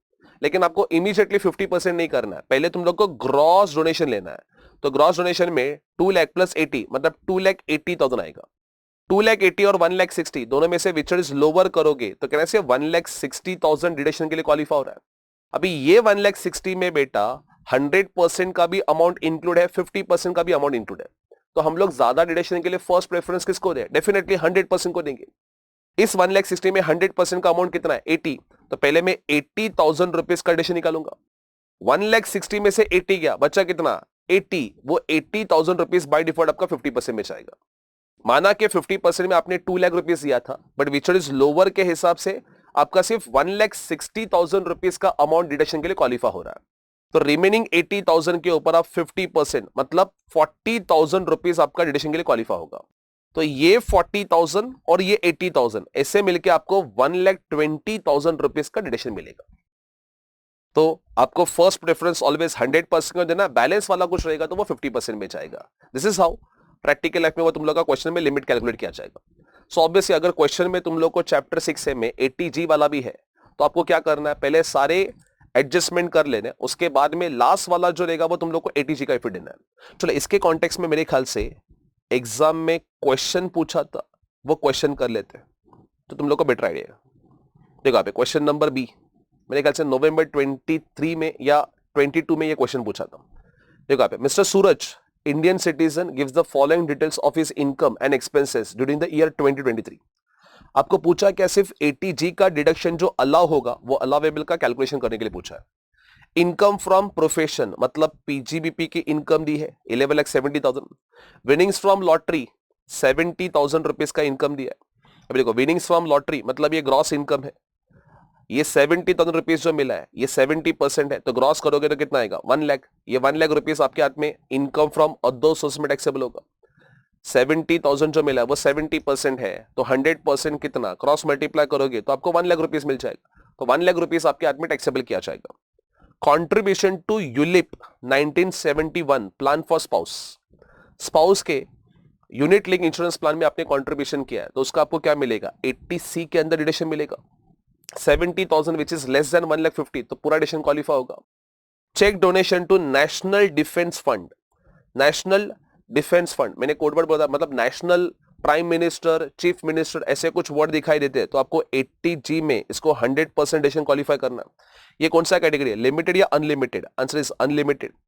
फिर check donation to government for promoting family planning, family planning मतलब FI का F है तो मतलब ये 100% के लिए क्वालिफाई होगा, लेकिन ये लिमिटेड कैटेगरी वाला है। ऊपर वाला UL मतलब अनलिमिटेड कैटेगरी, नीचे वाला L मतलब लिमिटेड कैटेगरी।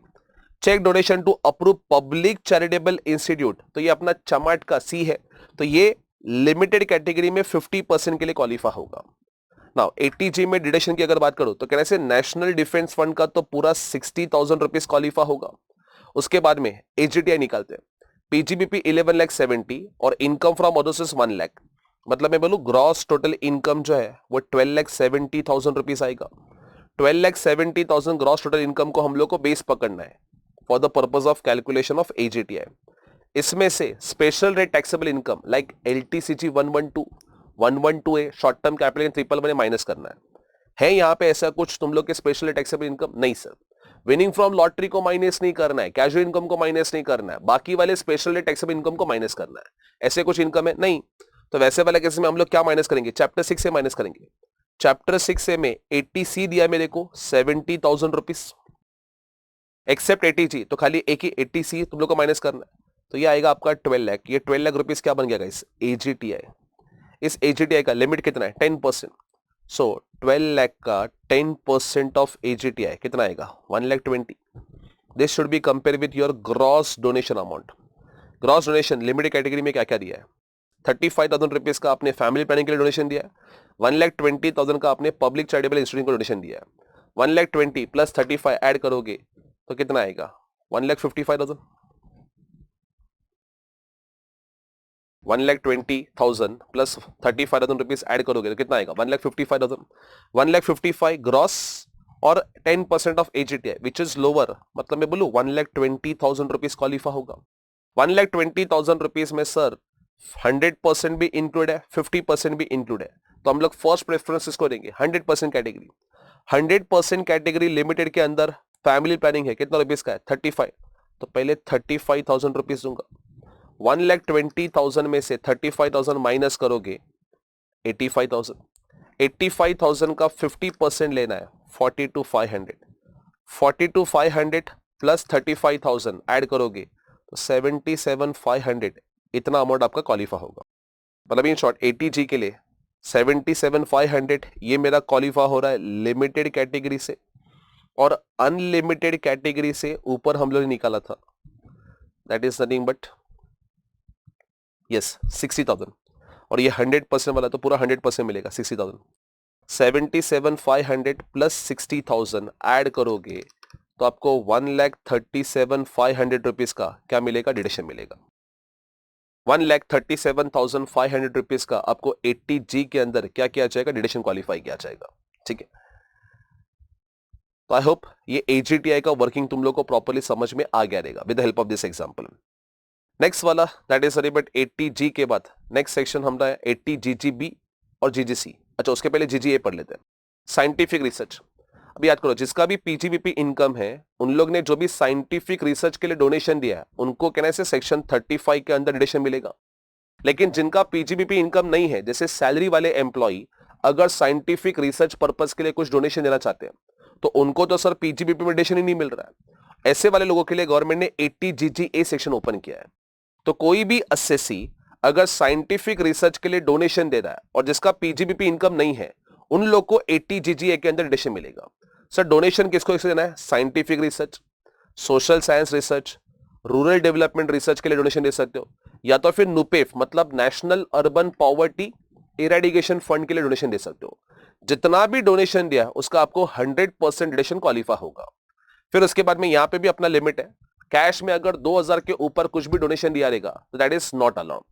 2,000 के ऊपर कैश में डोनेशन दिया रहेगा तो वो डिडक्शन के पॉइंट ऑफ व्यू डिस्क्वालीफाई किया जाएगा। फिर नेक्स्ट डोनेशन है अपने 80GGB and GGC, political party वाले। अगर पॉलिटिकल पार्टी को डोनेशन दिया है तो आइदर आपको 80GGB या तो फिर आपको 80GGC में डिडक्शन मिलेगा। अगर किसी इंडियन कंपनी ने डिडक्शन दिया है, इंडियन कंपनी ने किसी पॉलिटिकल पार्टी को डोनेशन दिया है तो उनको 80GGB में डिडक्शन मिलेगा, और अगर कोई other than Indian company donation दे रही है तो उनको 80GGC में डिडक्शन मिलेगा।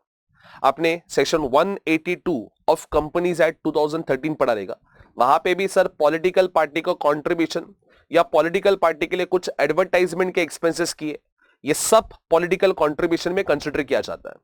इसके लिए गवर्नमेंट ने दो अलग अलग सेशन रखे हुए कि 80GGB में कंपनी अगर कोई डोनेशन दे रही है रजिस्टर्ड पॉलिटिकल पार्टी को, या तो फिर उनके एडवर्टाइजमेंट के लिए कोई खर्चा किया जा रहा है for the brochures of political party, तो ये सब अमाउंट का क्या मिलेगा, आपको डिडक्शन मिलेगा। आइदर तुम लोग ने इलेक्टोरल ट्रस्ट या रजिस्टर्ड पॉलिटिकल पार्टी को डोनेशन दिया है, या तो फिर उनके ब्रोशर्स ऑफ पॉलिटिकल पार्टी में कुछ एडवर्टाइजमेंट को लेकर खर्चा किया है, तो ये सब अमाउंट का आपको क्या मिलेगा, 80GGB में डिडक्शन क्वालिफाई होगा। लेकिन GGC की अगर बात करो तो यहां पे any assessee except local authority या तो फिर कोई आर्टिफिशियल जुडिकल पर्सन जो होली और पार्टली फंडेड बाय गवर्नमेंट है। अपना गवर्नमेंट खुद कैसे पॉलिटिकल पार्टी को कंट्रीब्यूशन कर सकती है, तो कोई लोकल अथॉरिटी अगर पॉलिटिकल पार्टी को डोनेशन दे रहा है, या कोई आर्टिफिशियल जुडिकल पर्सन जो होली या पार्टली फंडेड बाय गवर्नमेंट है वो अगर पॉलिटिकल पार्टी को डोनेशन दे रहे हैं तो उनको कोई भी 80GGC में डिडक्शन नहीं मिलेगा। बाकी sir individual, HUF, partnership firm, LLP, उन लोग ने अगर पॉलिटिकल पार्टी को डोनेशन दिया है तो उस डोनेशन का उनको 80GGC के अंदर क्या मिलेगा, डिडक्शन मिलेगा।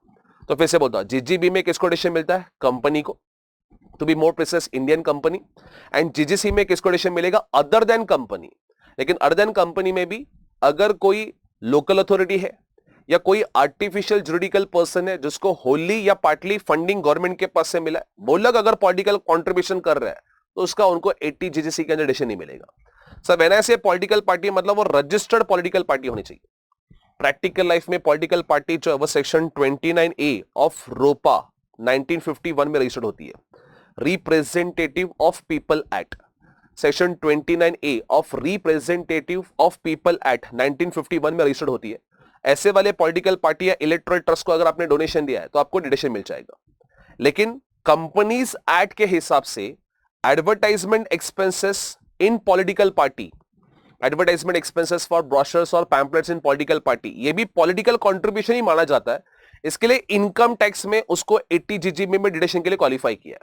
बाकी अगर एज अ इंडिविजुअल मैंने अगर एडवर्टाइजमेंट के लिए खर्चा किया है पैम्पलेट्स और ब्रोशर पॉलिटिकल पार्टी, मुझे कोई डिडक्शन नहीं मिलेगा 80GC में, ये सिर्फ और सिर्फ GGB के अंदर डिडक्शन क्वालिफाई किया जाएगा। तो ऐसे याद रखो, अगर डोनेशन दिया है तो वेदर कंपनी ने देने दे या अदर देने दे, दोनों को डिडक्शन मिलेगा। लेकिन एडवर्टाइजमेंट के लिए खर्चा किया है तो कंपनी ने किया रहेगा तो GGB में डिडक्शन मिलेगा, अदर देन कंपनी ने अगर खर्चा किया है तो GGC में कोई डिडक्शन क्वालिफाई नहीं होगा। कितना रुपीस का डिडक्शन मिलेगा सर? जितना भी आपने डोनेशन दिया उसका 100% डिडक्शन अमाउंट क्वालिफाई हो जाएगा। लेकिन यहां पे compulsory donation other than cash में देना है। कैश में 1 रुपया भी आपने डोनेशन के फॉर्म पे दिया है तो उसका आपका डिडक्शन डिसअलाउड किया जाएगा। यहां पे वो 2000 रुपीस वाला जनरल लिमिट तुम लोग का एप्लीकेबल नहीं होगा। कंपलसरी जो डोनेशन देना है वो तुम लोग को अदर देन कैश में देना है तो ही तुम लोग को डिडक्शन के लिए क्वालिफाई हो जाओगे। ये थे अपने 80G वाला सीरीज गाइस। तुम्हारा 80G में 80G जनरल डोनेशन था, 80GGA that is donation for scientific research था, 80GGB एंड GGC ये डोनेशन फॉर पॉलिटिकल पार्टी वाले थे। नेक्स्ट वाले सेक्शंस अभी इनकम बेस वाले 3-4 सेक्शन ही बचे। 80QQB that is royalty on books. अगर कोई ऑथर है, उस ऑथर को क्या मिल रहा है? बुक के ऊपर रॉयल्टी मिल रहा है, तो उस रॉयल्टी का उसको क्या मिलेगा? 80QQB में रिडक्शन मिलेगा। लेकिन जो ऑथर है वो रेसिडेंट इंडिविजुअल होना चाहिए। एंड कौन सी बुक सर? एनी बुक हो सकती है, कॉमिक बुक या तो फिर साइंटिफिक बुक, लिटरेचर बुक, लेकिन other then text book. Text book के ऊपर अगर कोई रॉयल्टी मिल रहा है तो उसका आपको 80QQB में डिक्शनरी मिलेगा। टेक्स्ट बुक के अलावा और कोई भी आर्टिस्टिक, साइंटिफिक, लिटरेरी बुक अगर तुम लोग ने लिखा है, उससे जो भी आपको पब्लिशर के पास से रॉयल्टी मिल रहा है उस रॉयल्टी का आपको 80QQB में डिक्शन मिलेगा। अभी देखो, रॉयल्टी ना 2 फॉर्म पे मिलती है, आइदर आपको लमसम अमाउंट में रॉयल्टी मिलेगा या तो फिर परसेंटेज फॉर्म में मिलेगा। लमसम अमाउंट में मिला है, जैसे अज्यूम करो आपको 10 लाख रुपए का पूरे साल का रॉयल्टी मिला है। अभी ये 10 लाख के सामने कुछ आपने खर्चे भी तो किए रहेंगे। अज्यूम करो आपने एक्सपेंसेस किया है रॉयल्टी के पीछे, अज्यूम करो 3 लाख रुपीस, मतलब बुक टाइपिंग का खर्चा, अदर खर्चा तुम लोग ने खर्चा किया 3 lakh rupees. 10 lakh minus 3 lakh rupees expenses करोगे तो 7 लाख रुपीस का आपका नेट इनकम है। तो नेट इनकम 7 लाख रुपीस और maximum 3 lakh, which is lower के हिसाब से आपको 3 लाख रुपीस का डिडक्शन क्वालिफाई किया जाएगा। लेकिन अगर रॉयल्टी आपको परसेंटेज फॉर्म में मिला, परसेंटेज, तो पहले तो ये चेक करो रॉयल्टी एग्रीमेंट के हिसाब से कितना परसेंटेज का रॉयल्टी मिला है। अगर less than 15% of copy sold royalty मिल रहा है तो जितना परसेंटेज का रॉयल्टी मिला है वो minus expenses subject to 3 lakh. और अगर 15% से ज्यादा परसेंटेज का रॉयल्टी मिला है तो maximum 15% minus expenses subject to 3 lakh. Example assume करो आपको 10% ऑफ कॉपी सोल्ड का रॉयल्टी मिला है, तो वैसे वाले केसेस में मुझे ना 10% मतलब लेस देन 15% है, तो 10% ऑफ कॉपी सोल्ड का जो अमाउंट आ रहा है रॉयल्टी का वो ग्रॉस अमाउंट, उसमें से आप एक्सपेंसेस माइनस करोगे, उसको कंपेयर करोगे 3 लाख, दोनों में से विच इज लोअर का आपको डिडक्शन क्वालिफाई हो जाएगा। लेकिन अगर आपको 18% का रॉयल्टी मिल रहा है, 18% ऑफ कॉपी सोल्ड, तो यहां पे कैलकुलेशन करते वक्त maximum 15% of copy sold consider किया जाएगा, उसमें से आप एक्सपेंसेस माइनस करोगे subject to 3 lakh, which is lower amount आपका डिडक्शन के लिए क्वालिफाई किया जाएगा। सर अगर ये रेसिडेंट इंडिविजुअल है लेकिन उसका अगर रॉयल्टी फॉरेन से मिल रहा है, तो जैसे मैं रेगुलर क्लास में बोलता हूं चेतन भगत, इसके सिर्फ बुक्स इंडिया में नहीं इवन ओवरसीज मार्केट में भी तो सेल होते हैं, तो फॉरेन पब्लिशर के पास से इंडिया में रॉयल्टी मिल रहा है, तो सर इंडिया में डिडक्शन मिलेगा कि नहीं मिलेगा? तो लॉ मेकर्स बोलते हैं यस, प्रोवाइडेड वो अमाउंट इंडिया में रेमिट होना चाहिए आइदर प्रीवियस ईयर में या प्रीवियस ईयर खत्म होने के बाद विद इन 6 मंथ्स में वो पैसा इंडिया में आ जाना चाहिए। अगर फॉरेन से रॉयल्टी मिल रहा है, even foreign royalty also qualify for deduction provided that वो royalty amount either previous year में लेके आओ या प्रीवियस ईयर खत्म होने के बाद 6 months from the end of previous year, मतलब 30 सितंबर तक तुम लोग को वो पैसा इंडिया में रेमिट करना पड़ेगा। अगर हुआ है तो वो अमाउंट आपका डिडक्शन के लिए क्वालिफाई किया जाएगा। गवर्नमेंट अगर चाहे तो आरबीआई के अप्रूवल से मे बी वो टाइम लिमिट एक्सटेंड भी कर सकती है, लेकिन प्रोविजन के हिसाब से टाइम लिमिट तुम लोग को 6 मंथ्स दिया हुआ है। सेम सेक्शन, सेम तुम लोग का प्रोविजन 80 आरआरबी में भी एप्लीकेबल होगा। 80 RRB that is रिबट royalty on patent से, पेटेंट के ऊपर अगर आपको कोई रॉयल्टी मिल रहा है तो पेटेंट का जो भी रॉयल्टी इनकम आ रहा है उसका भी आपको क्या मिलेगा? 80 आरआरबी में डिडक्शन मिलेगा। यहां पे भी एलिजिबल असेसी कौन है? Resident individual.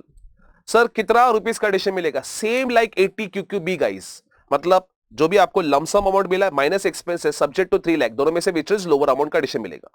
सर अगर फॉरेन में आपने पेटेंट रजिस्टर्ड करवाया या इंडिया में पेटेंट रजिस्टर्ड करवाया, आपने फॉरेन में यूज करने के लिए दिया और फॉरेन से अगर आपको उसका रॉयल्टी मिल रहा है तो फॉरेन पेटेंट का रॉयल्टी भी इंडिया में डिडक्शन के लिए क्वालिफाई होगा subject to same time limit. Either previous year में वो रॉयल्टी रिसीव होना चाहिए या प्रीवियस ईयर खत्म होने के बाद विद इन नेक्स्ट 6 मंथ्स में वो रॉयल्टी इंडिया में आ जाना चाहिए। अगर आया है तो वो रॉयल्टी इनकम का आपको इंडिया में क्या मिल जाएगा, एडिशन मिल जाएगा। सो 80 QQB और 80 RRB दोनों में डिफरेंस क्या हुआ सर? QQB में आपको रॉयल्टी मिल रहा on books other than text book, 80 RRB में आपको रॉयल्टी का पेटेंट्स के ऊपर जो रॉयल्टी मिल रहा है उसका एडिशन मिल रहा है। QQB में लमसम फॉर्म भी पॉसिबल है या परसेंटेज फॉर्म भी पॉसिबल है। लमसम फॉर्म है तो lump sum minus expenses subject to 3 lakh, same provision for 80 RRB भी होगा। लेकिन QQB में अगर परसेंटेज फॉर्म में मिला है तो मैक्सिमम 15% ऑफ कॉपीज सोल्ड और minus expenses subject to 3 lakh, दोनों में से विच इज लोअर का आपको एडिशन क्वालिफाई किया जाएगा। सो आई होप ये 80 QQB RRB दोनों भी सेक्शंस आपको समझ में आ गए रहेंगे। नेक्स्ट 2 सेक्शंस है, ये आपको अगेन लिंकअप करके पढ़ने, 80 TTA और 80 TTB guys. 80 TTA that is but saving bank interest, ये किसको मिलेगा? Any individual except resident senior citizen and HF को मिलेगा। सर रेसिडेंट सीनियर सिटीजन को क्यों बाहर किया स्कोप से? क्योंकि उसके लिए अलग से सेशन है 80 TTB करके। इसके लिए 80 TTA के अंदर सिर्फ individual other than resident senior citizen and HF को एडिशन मिलेगा। सर किस चीज का एडिशन मिल रहा है? सेविंग बैंक अकाउंट के ऊपर जो आपको इंटरेस्ट मिलेगा उस इंटरेस्ट का आपको एडिशन मिल रहा है। सर सेविंग बैंक अकाउंट कहां पे होना चाहिए? आइदर बैंक में हो सकता है, कोऑपरेटिव बैंक या पोस्ट ऑफिस में भी हो सकता है। लेकिन पोस्ट ऑफिस में याद करो पोस्टबा वाला treatment, post office saving bank account है, उसमें से अगर आपको 8,000 रुपए का सेविंग बैंक इंटरेस्ट मिला है तो उसमें से 3,500 रुपया तो आपका क्या होता है? एग्जिम्प्ट होता है। रिमेनिंग जो अमाउंट है 4,500 वो आपका 80 TTA डिडक्शन के लिए क्या हो जाएगा? क्वालिफाई हो जाएगा। मतलब पहले ऊपर आपको इनकम फ्रॉम अदर सोर्सेस में पूरा बैंक इंटरेस्ट टैक्सेबल करना है, फिर नीचे 80 TTA में आपको क्या मिलेगा? डिडक्शन मिलेगा। But deduction amount can not be more then 10,000। मतलब अज्यूम करो आपको सेविंग बैंक से 15,000 रुपए का इंटरेस्ट मिला है तो एंटायर 15,000 रुपीज पहले तो इनकम फ्रॉम अदर सोर्स में टैक्सेबल होगा। नीचे डिडक्शन लेने के टाइम पे मैक्सिमम 10,000 रुपीज का डिडक्शन मिलेगा।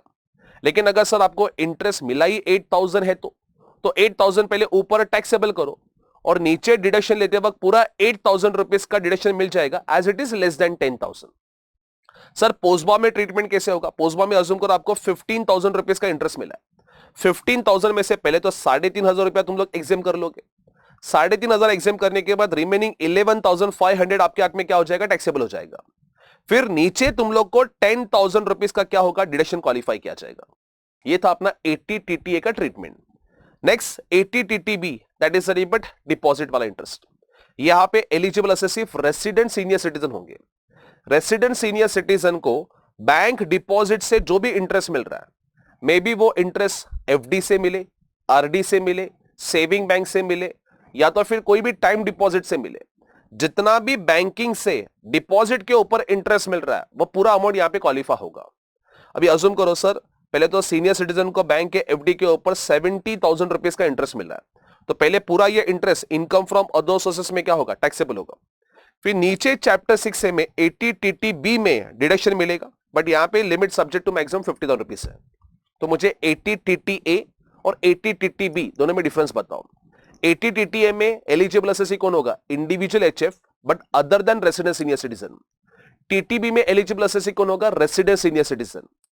सर मतलब नॉन रेसिडेंट सीनियर सिटीजन है, नॉन रेसिडेंट सीनियर सिटीजन, क्या उसको 80 TTB में एडिशन मिलेगा? Answer is no. मतलब उसको 80 TTA में एडिशन मिल जाएगा बिकॉज TTA में क्या लिखा? इंडिविजुअल, तो नॉन रेसिडेंट सीनियर सिटीजन भी तो इंडिविजुअल होता है, उसको 80 TTA में एडिशन मिल जाएगा। 80 TTB में बेनिफिट मिलने के लिए आप क्या होने चाहिए? रेसिडेंट सीनियर सिटीजन होने चाहिए, तो ही जाके आपको एडिशन मिलेगा। नेक्स्ट वाला नेचर ऑफ इनकम क्या होना चाहिए तुम लोग का? यहां पे 80 TTA में बात करो तो सेविंग बैंक इंटरेस्ट, यहां पे तुम लोग का any bank interest, FD, time deposit, RD, saving bank सब इंटरेस्ट कवर किए जाएंगे। 80 TTA में मैक्सिमम डिडक्शन कितना रुपीस का मिलेगा? 10,000 और TTB में मैक्सिमम डिडक्शन मिलेगा ₹50,000 रुपीस का। ये दोनों डिफरेंसेस तुम लोग को दिमाग में रखने हैं। One last section of this topic that is 80 JJAA, जाजानी आ। So 80 JJAA that is deduction for new employees. मतलब अगर ऑर्गेनाइजेशन ने कोई नए एम्प्लॉइज हायर किए, सबसे पहले तो ये सेक्शन किसको एप्लीकेबल होगा? एनी एसएससी जिसका बिजनेस इनकम है और उसको टैक्स ऑडिट एप्लीकेबल है। टैक्स ऑडिट मतलब याद करो सेक्शन 44 AB में अपने लिमिट से either turnover more than 1 CR होना चाहिए, या तो फिर अगर आपका ग्रॉस रिसिप्ट्स अप टू 5% है कैश रिसिप्ट जो हो रहा है तुम लोग वो अप टू 5% है, या कैश पेमेंट अप टू 5% है, तो 1 करोड़ की जगह पे 10 करोड़ का लिमिट था। तो अगर आप बिजनेस असेसी हो, आपको टैक्स रेट एप्लीकेबल है सेक्शन 44 AB के अंदर, तो आपको 80JJAA के अंदर डिडक्शन मिल जाएगा। अच्छा सर, प्रोफेशन के केसेस में अगर मेरी gross asset more than 50 lakh है, तो क्या एज अ प्रोफेशनल असेसी मुझे भी टैक्स रेट एप्लीकेबल है, तो क्या मुझे 80JJAA के अंदर डिडक्शन मिलेगा? Answer is no. 80JJAA सिर्फ और सिर्फ बिजनेस असेसी जिनको टैक्स रेट एप्लीकेबल है उनको डिडक्शन क्वालिफाई किया है। अभी ये सेक्शन ना एम्प्लॉयमेंट को प्रमोट करने के लिए, एम्प्लॉयमेंट जनरेट करने के लिए गवर्नमेंट ने इंट्रोड्यूस किया है। मतलब जो भी आप नए नए एम्प्लॉयज रिक्रूट करोगे, वो नए एम्प्लॉयज को जो भी आप सैलरी पे करोगे, उस सैलरी का 30% अमाउंट जो है वो आपको डिडक्शन के लिए क्वालिफाई होगा। मतलब सोचो, जो भी आप सैलरी पे कर रहे हो, वो सैलरी का ऑलरेडी आपने पीजीबीपी हेड के अंदर सेक्शन 37 सबसेक्शन 1 के अंदर ऑलरेडी डिडक्शन ले लिया रहेगा। प्लस जो भी आपने सैलरी पे किया उसका 30% अमाउंट आपका 80JJAA के अंदर डिडक्शन के लिए क्वालिफाई हो रहा है। मतलब सर डबल डबल बेनिफिट मिल रहा है? Answer is yes. पहले आपको ऑलरेडी पीजीबीपी हेड के अंदर डिडक्शन मिला, प्लस आपको चैप्टर 6A में भी 80JJAA के अंदर डिडक्शन क्वालिफाई हो रहा है। सर कितने साल तक हम लोग को ऐसा डिडक्शन के मजे मिलेंगे? तो लॉ मेकर्स बोलते 3 साल। सर कौन से 3 साल? एनी 3 इयर्स, बट वो कॉन्जिक्यूटिव ईयर्स होने चाहिए। ऐसे नहीं कि स्टार्टिंग के 3 इयर्स ही लेना है। जब भी बिजनेस चालू हुआ, जब भी आपका टैक्स रेट एप्लीकेबल है, वो कॉन्जिक्यूटिव 3 इयर्स में तुम लोग क्या कर सकते हो? डिडक्शन ले सकते हो। बट जनरली एग्जाम में क्वेश्चन जो बनेगा वो आपका फर्स्ट ईयर का क्वेश्चन बनेगा। बिकॉज मेरा नया बिजनेस मैंने चालू किया है, तो इस साल में मैं जो भी एम्प्लॉइज हायर करूंगा, अपॉइंट करूंगा, वो सारे न्यू एम्प्लॉइज है। तो वो सारे न्यू एम्प्लॉइज का मुझे क्या मिलेगा? 80JJAA के अंदर डिडक्शन क्वालिफाई हो जाएगा। तो आपको एग्जाम में जो क्वेश्चन बनेगा, ऐसे नहीं कि लास्ट ईयर में इतने एम्प्लॉइज है, करंट ईयर में इतने एम्प्लॉइज है, कंपेयर करो, एडिशनल एम्प्लॉइज निकालो, फिर उसका कॉस्ट निकालो, वैसा नहीं। आपको करंट ईयर का क्वेश्चन बनेगा, जहां पे बोलेंगे कि इसी साल बिजनेस चालू किया, इसी साल टैक्स रेट एप्लीकेबल हो गया है, तो वहां पे जितने भी एम्प्लॉइज हायर किए रहेंगे वो सारे न्यू एम्प्लॉइज है। वो न्यू एम्प्लॉइज का जो भी सैलरी पे किया रहेगा उसका 30% का आपको क्या मिलेगा? डिडक्शन मिलेगा। लेकिन यहां पे देखो, अभी डिडक्शन लेने के लिए कई सारे कंडीशंस अटैच किए। सबसे पहले तो एम्प्लॉई जिसका आप 80JJAA के अंदर डिडक्शन लेना चाहते हो, उस एम्प्लॉई का एमोलमेंट्स मतलब salary should not be more than 25,000 per month. Because आप जो डायरेक्टर डायरेक्टर जो होंगे कंपनी में हायर पोस्ट वाले, उनका तो करोड़ ऑफ रुपीज में पैकेज रहेगा। उसका अगर गवर्नमेंट 30% डिडक्शन देगी तो गवर्नमेंट तो उठी जाएगी। तो इसके लिए गवर्नमेंट ने बोला भाई हम लोग जो एम्प्लॉयमेंट है वो ज्यादा करके जो अनस्किल लेवल है वहां पे प्रमोट करना चाहते हैं, जिनको जॉब नहीं मिलता। जो प्रोफेशनल्स लोग होंगे उनको तो बाय डिफॉल्ट जॉब मिल ही जाएगा। जो अनस्किल है, जिनका सैलरी 25,000 या उससे कम है, उन लोग के सैलरी का हम लोग 30% आपको डिडक्शन देंगे। मतलब जो भी एम्प्लॉय है वो एम्प्लॉय का salary should not be more than 25,000 per month. अभी ज्यादा एम्प्लॉइज दिखाने के लालच में आप क्या करोगे? ईयर एंड के टाइम पे ज्यादा नंबर ऑफ एम्प्लॉइज अपॉइंट करोगे। ज्यादा नंबर ऑफ एम्प्लॉइज अपॉइंट किए तो ईयर एंड के टाइम पे आपके पास बहुत ज्यादा एम्प्लॉय है, तो उसका आपने सैलरी में डिडक्शन ले लिया।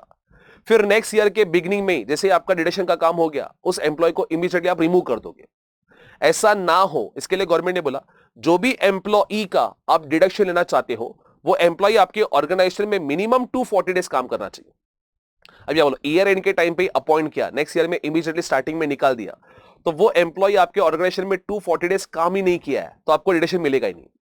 अगर आपको डिडक्शन चाहिए तो मिनिमम वो एम्प्लॉय आपके ऑर्गेनाइजेशन में 240 डेज के लिए काम करना चाहिए। लेकिन अगर कुछ बिजनेसेस है, जैसे एग्जांपल फुटवेयर का बिजनेस है, या तो फिर लेदर प्रोडक्ट का बिजनेस है, या तो फिर मैन्युफैक्चरिंग ऑफ अपील्स का बिजनेस है, manufacturing of appeals that is कपड़े का मैन्युफैक्चरिंग का बिजनेस है, या manufacturing of leather product, manufacturing of leather products में फुटवेयर या तो फिर लेदर जैकेट्स, लेदर पॉकेट्स, कुछ भी हो सकते हैं। अगर ऐसा कोई आपका बिजनेस है तो वहां पे आपका ये 240 डेज के जगह पे 150 डेज का लिमिट एप्लीकेबल होगा। अभी तुम लोग बोलोगे सर गवर्नमेंट कसम से हम लोग ने 4-5 करोड़ का सैलरी पे किया है, गवर्नमेंट रिकॉर्ड दिखाओ। आप बोल रहे गवर्नमेंट को, गवर्नमेंट हम लोग ने कैश में पे किया है, तो वो कैश में पे किया हुआ सैलरी थोड़ी ना यहाँ पे क्वालिफाई होगा, वो तो आपने डमी एम्प्लॉय दिखाएंगे। तो गवर्नमेंट बोलते हैं जो भी सैलरी है वो सैलरी आपने कैश में पे नहीं करना है। एंड अगेन डमी एम्प्लॉय नहीं होने चाहिए, एक्चुअल एम्प्लॉय होने चाहिए। इसके लिए वो एम्प्लॉय कंपलसरी क्या करना चाहिए? पीएफ में कॉन्ट्रीब्यूट करना चाहिए। मतलब पीएफ में कॉन्ट्रीब्यूट कर रहा है तो प्रॉपर्ली उसका पैन नंबर, आधार नंबर होगा। अदरवाइज ये लोग ऐसे ही डमी एम्प्लॉय दिखा के कुछ भी डिडक्शन ले लेंगे। इसके लिए गवर्नमेंट कंपलसरी आपको पीएफ में कॉन्ट्रीब्यूट करना है। पीएफ में कौन सा पीएफ? यूपीएफ में नहीं, आरपीएफ में कॉन्ट्रीब्यूट करना है। ये सारे कंडीशन फुलफिल हो गए तो जाके आपको 80JJAA में डिडक्शन मिलेगा। तो फिर से बोलता हूं, ये डिडक्शन किसके लिए एलिजिबल है? बिजनेस असेसी जिसको टैक्स रेट एप्लीकेबल है। सर कितना रुपीस का डिडक्शन मिलेगा? जो भी आप एडिशनल एम्प्लॉय को सैलरी पे करोगे उसका 30% का आपको डिडक्शन मिलेगा। कितने साल के लिए डिडक्शन मिलेगा? 3 कॉन्जिक्यूटिव ईयर्स के लिए आपको डिडक्शन मिलेगा। लेकिन डिडक्शन लेने के लिए क्या क्या कंडीशन बोले? पहले तो salary of employ should not be more than 25,000 per month. वो एम्प्लॉय आपके ऑर्गेनाइजेशन में मिनिमम 240 डेज काम करना चाहिए। मैन्युफैक्चरिंग ऑफ लेदर बिजनेस या मैन्युफैक्चरिंग ऑफ अपल्स बिजनेस रहेगा तो एटलीस्ट 150 डेज काम करना चाहिए। सैलरी कैश में पे नहीं करना है और वो एम्प्लॉय कंपलसरी आरपीएफ में कंट्रीब्यूट करना चाहिए। ये सारे कंडीशन फुलफिल करोगे तो जाके बेसिकली आपको डिडक्शन मिलेगा। अब देखो गवर्नमेंट इतना सब बेनिफिट दे रही है तो गवर्नमेंट भी आपसे एक्सपेक्ट करती है कि ऑडिट एप्लीकेबल है तो ऑडिट रिपोर्ट जो होता है सीए का, that is form number 3CA 3CD 3CB 3CD के अंदर जो रिपोर्ट्स आता है वो एटलीस्ट तुम लोग का ड्यू डेट के पहले सबमिट हो जाना चाहिए। पता चला कि ऑडिट रिपोर्ट आप लेट सबमिट कर रहे हो, मतलब 30 सितंबर के बाद सबमिट कर रहे हो, तो फिर आपको 80JJAA के अंदर डिडक्शन नहीं मिलेगा। If you want to take benefit of section 80JJAA तो you have to ensure that CA का ऑडिट रिपोर्ट जो है वो on or before due date government को सबमिट हो जाना चाहिए। अगर हुआ है तो ही जाके आपको क्या मिलेगा? 80JJAA के अंदर डिडक्शन मिलेगा। तो that was your 80JJAA guys, और इसी के साथ ये अपना डिडक्शन अंडर चैप्टर 6A का रिवीजन कंप्लीट होता है। नाउ आपको क्या करना है, जैसे ही ये तुम लोग ने रिवीजन लेक्चर देख लिया उसके बाद में इमीडिएटली जेकेएससी क्लास वर्क और होमवर्क सेक्शन में से जो भी तुम लोग को डिफिकल्ट क्वेश्चंस लगते हैं वो इमीडिएटली तुम लोग को सॉल्व करने हैं। और पास्ट एग्जाम पेपर्स में अगर कुछ तुम लोग को चैप्टर 6 से रिलेटेड क्वेश्चंस दिखते हैं या कुछ एडजस्टमेंट दिखते हैं वो तुम लोग नॉर्मली एक बार देख सकते हो। That's it from my side guys. किसी और नेक्स्ट रिवीजन वीडियो में लेक्चर में मिलते हैं हम लोग गाइस। Thank you guys.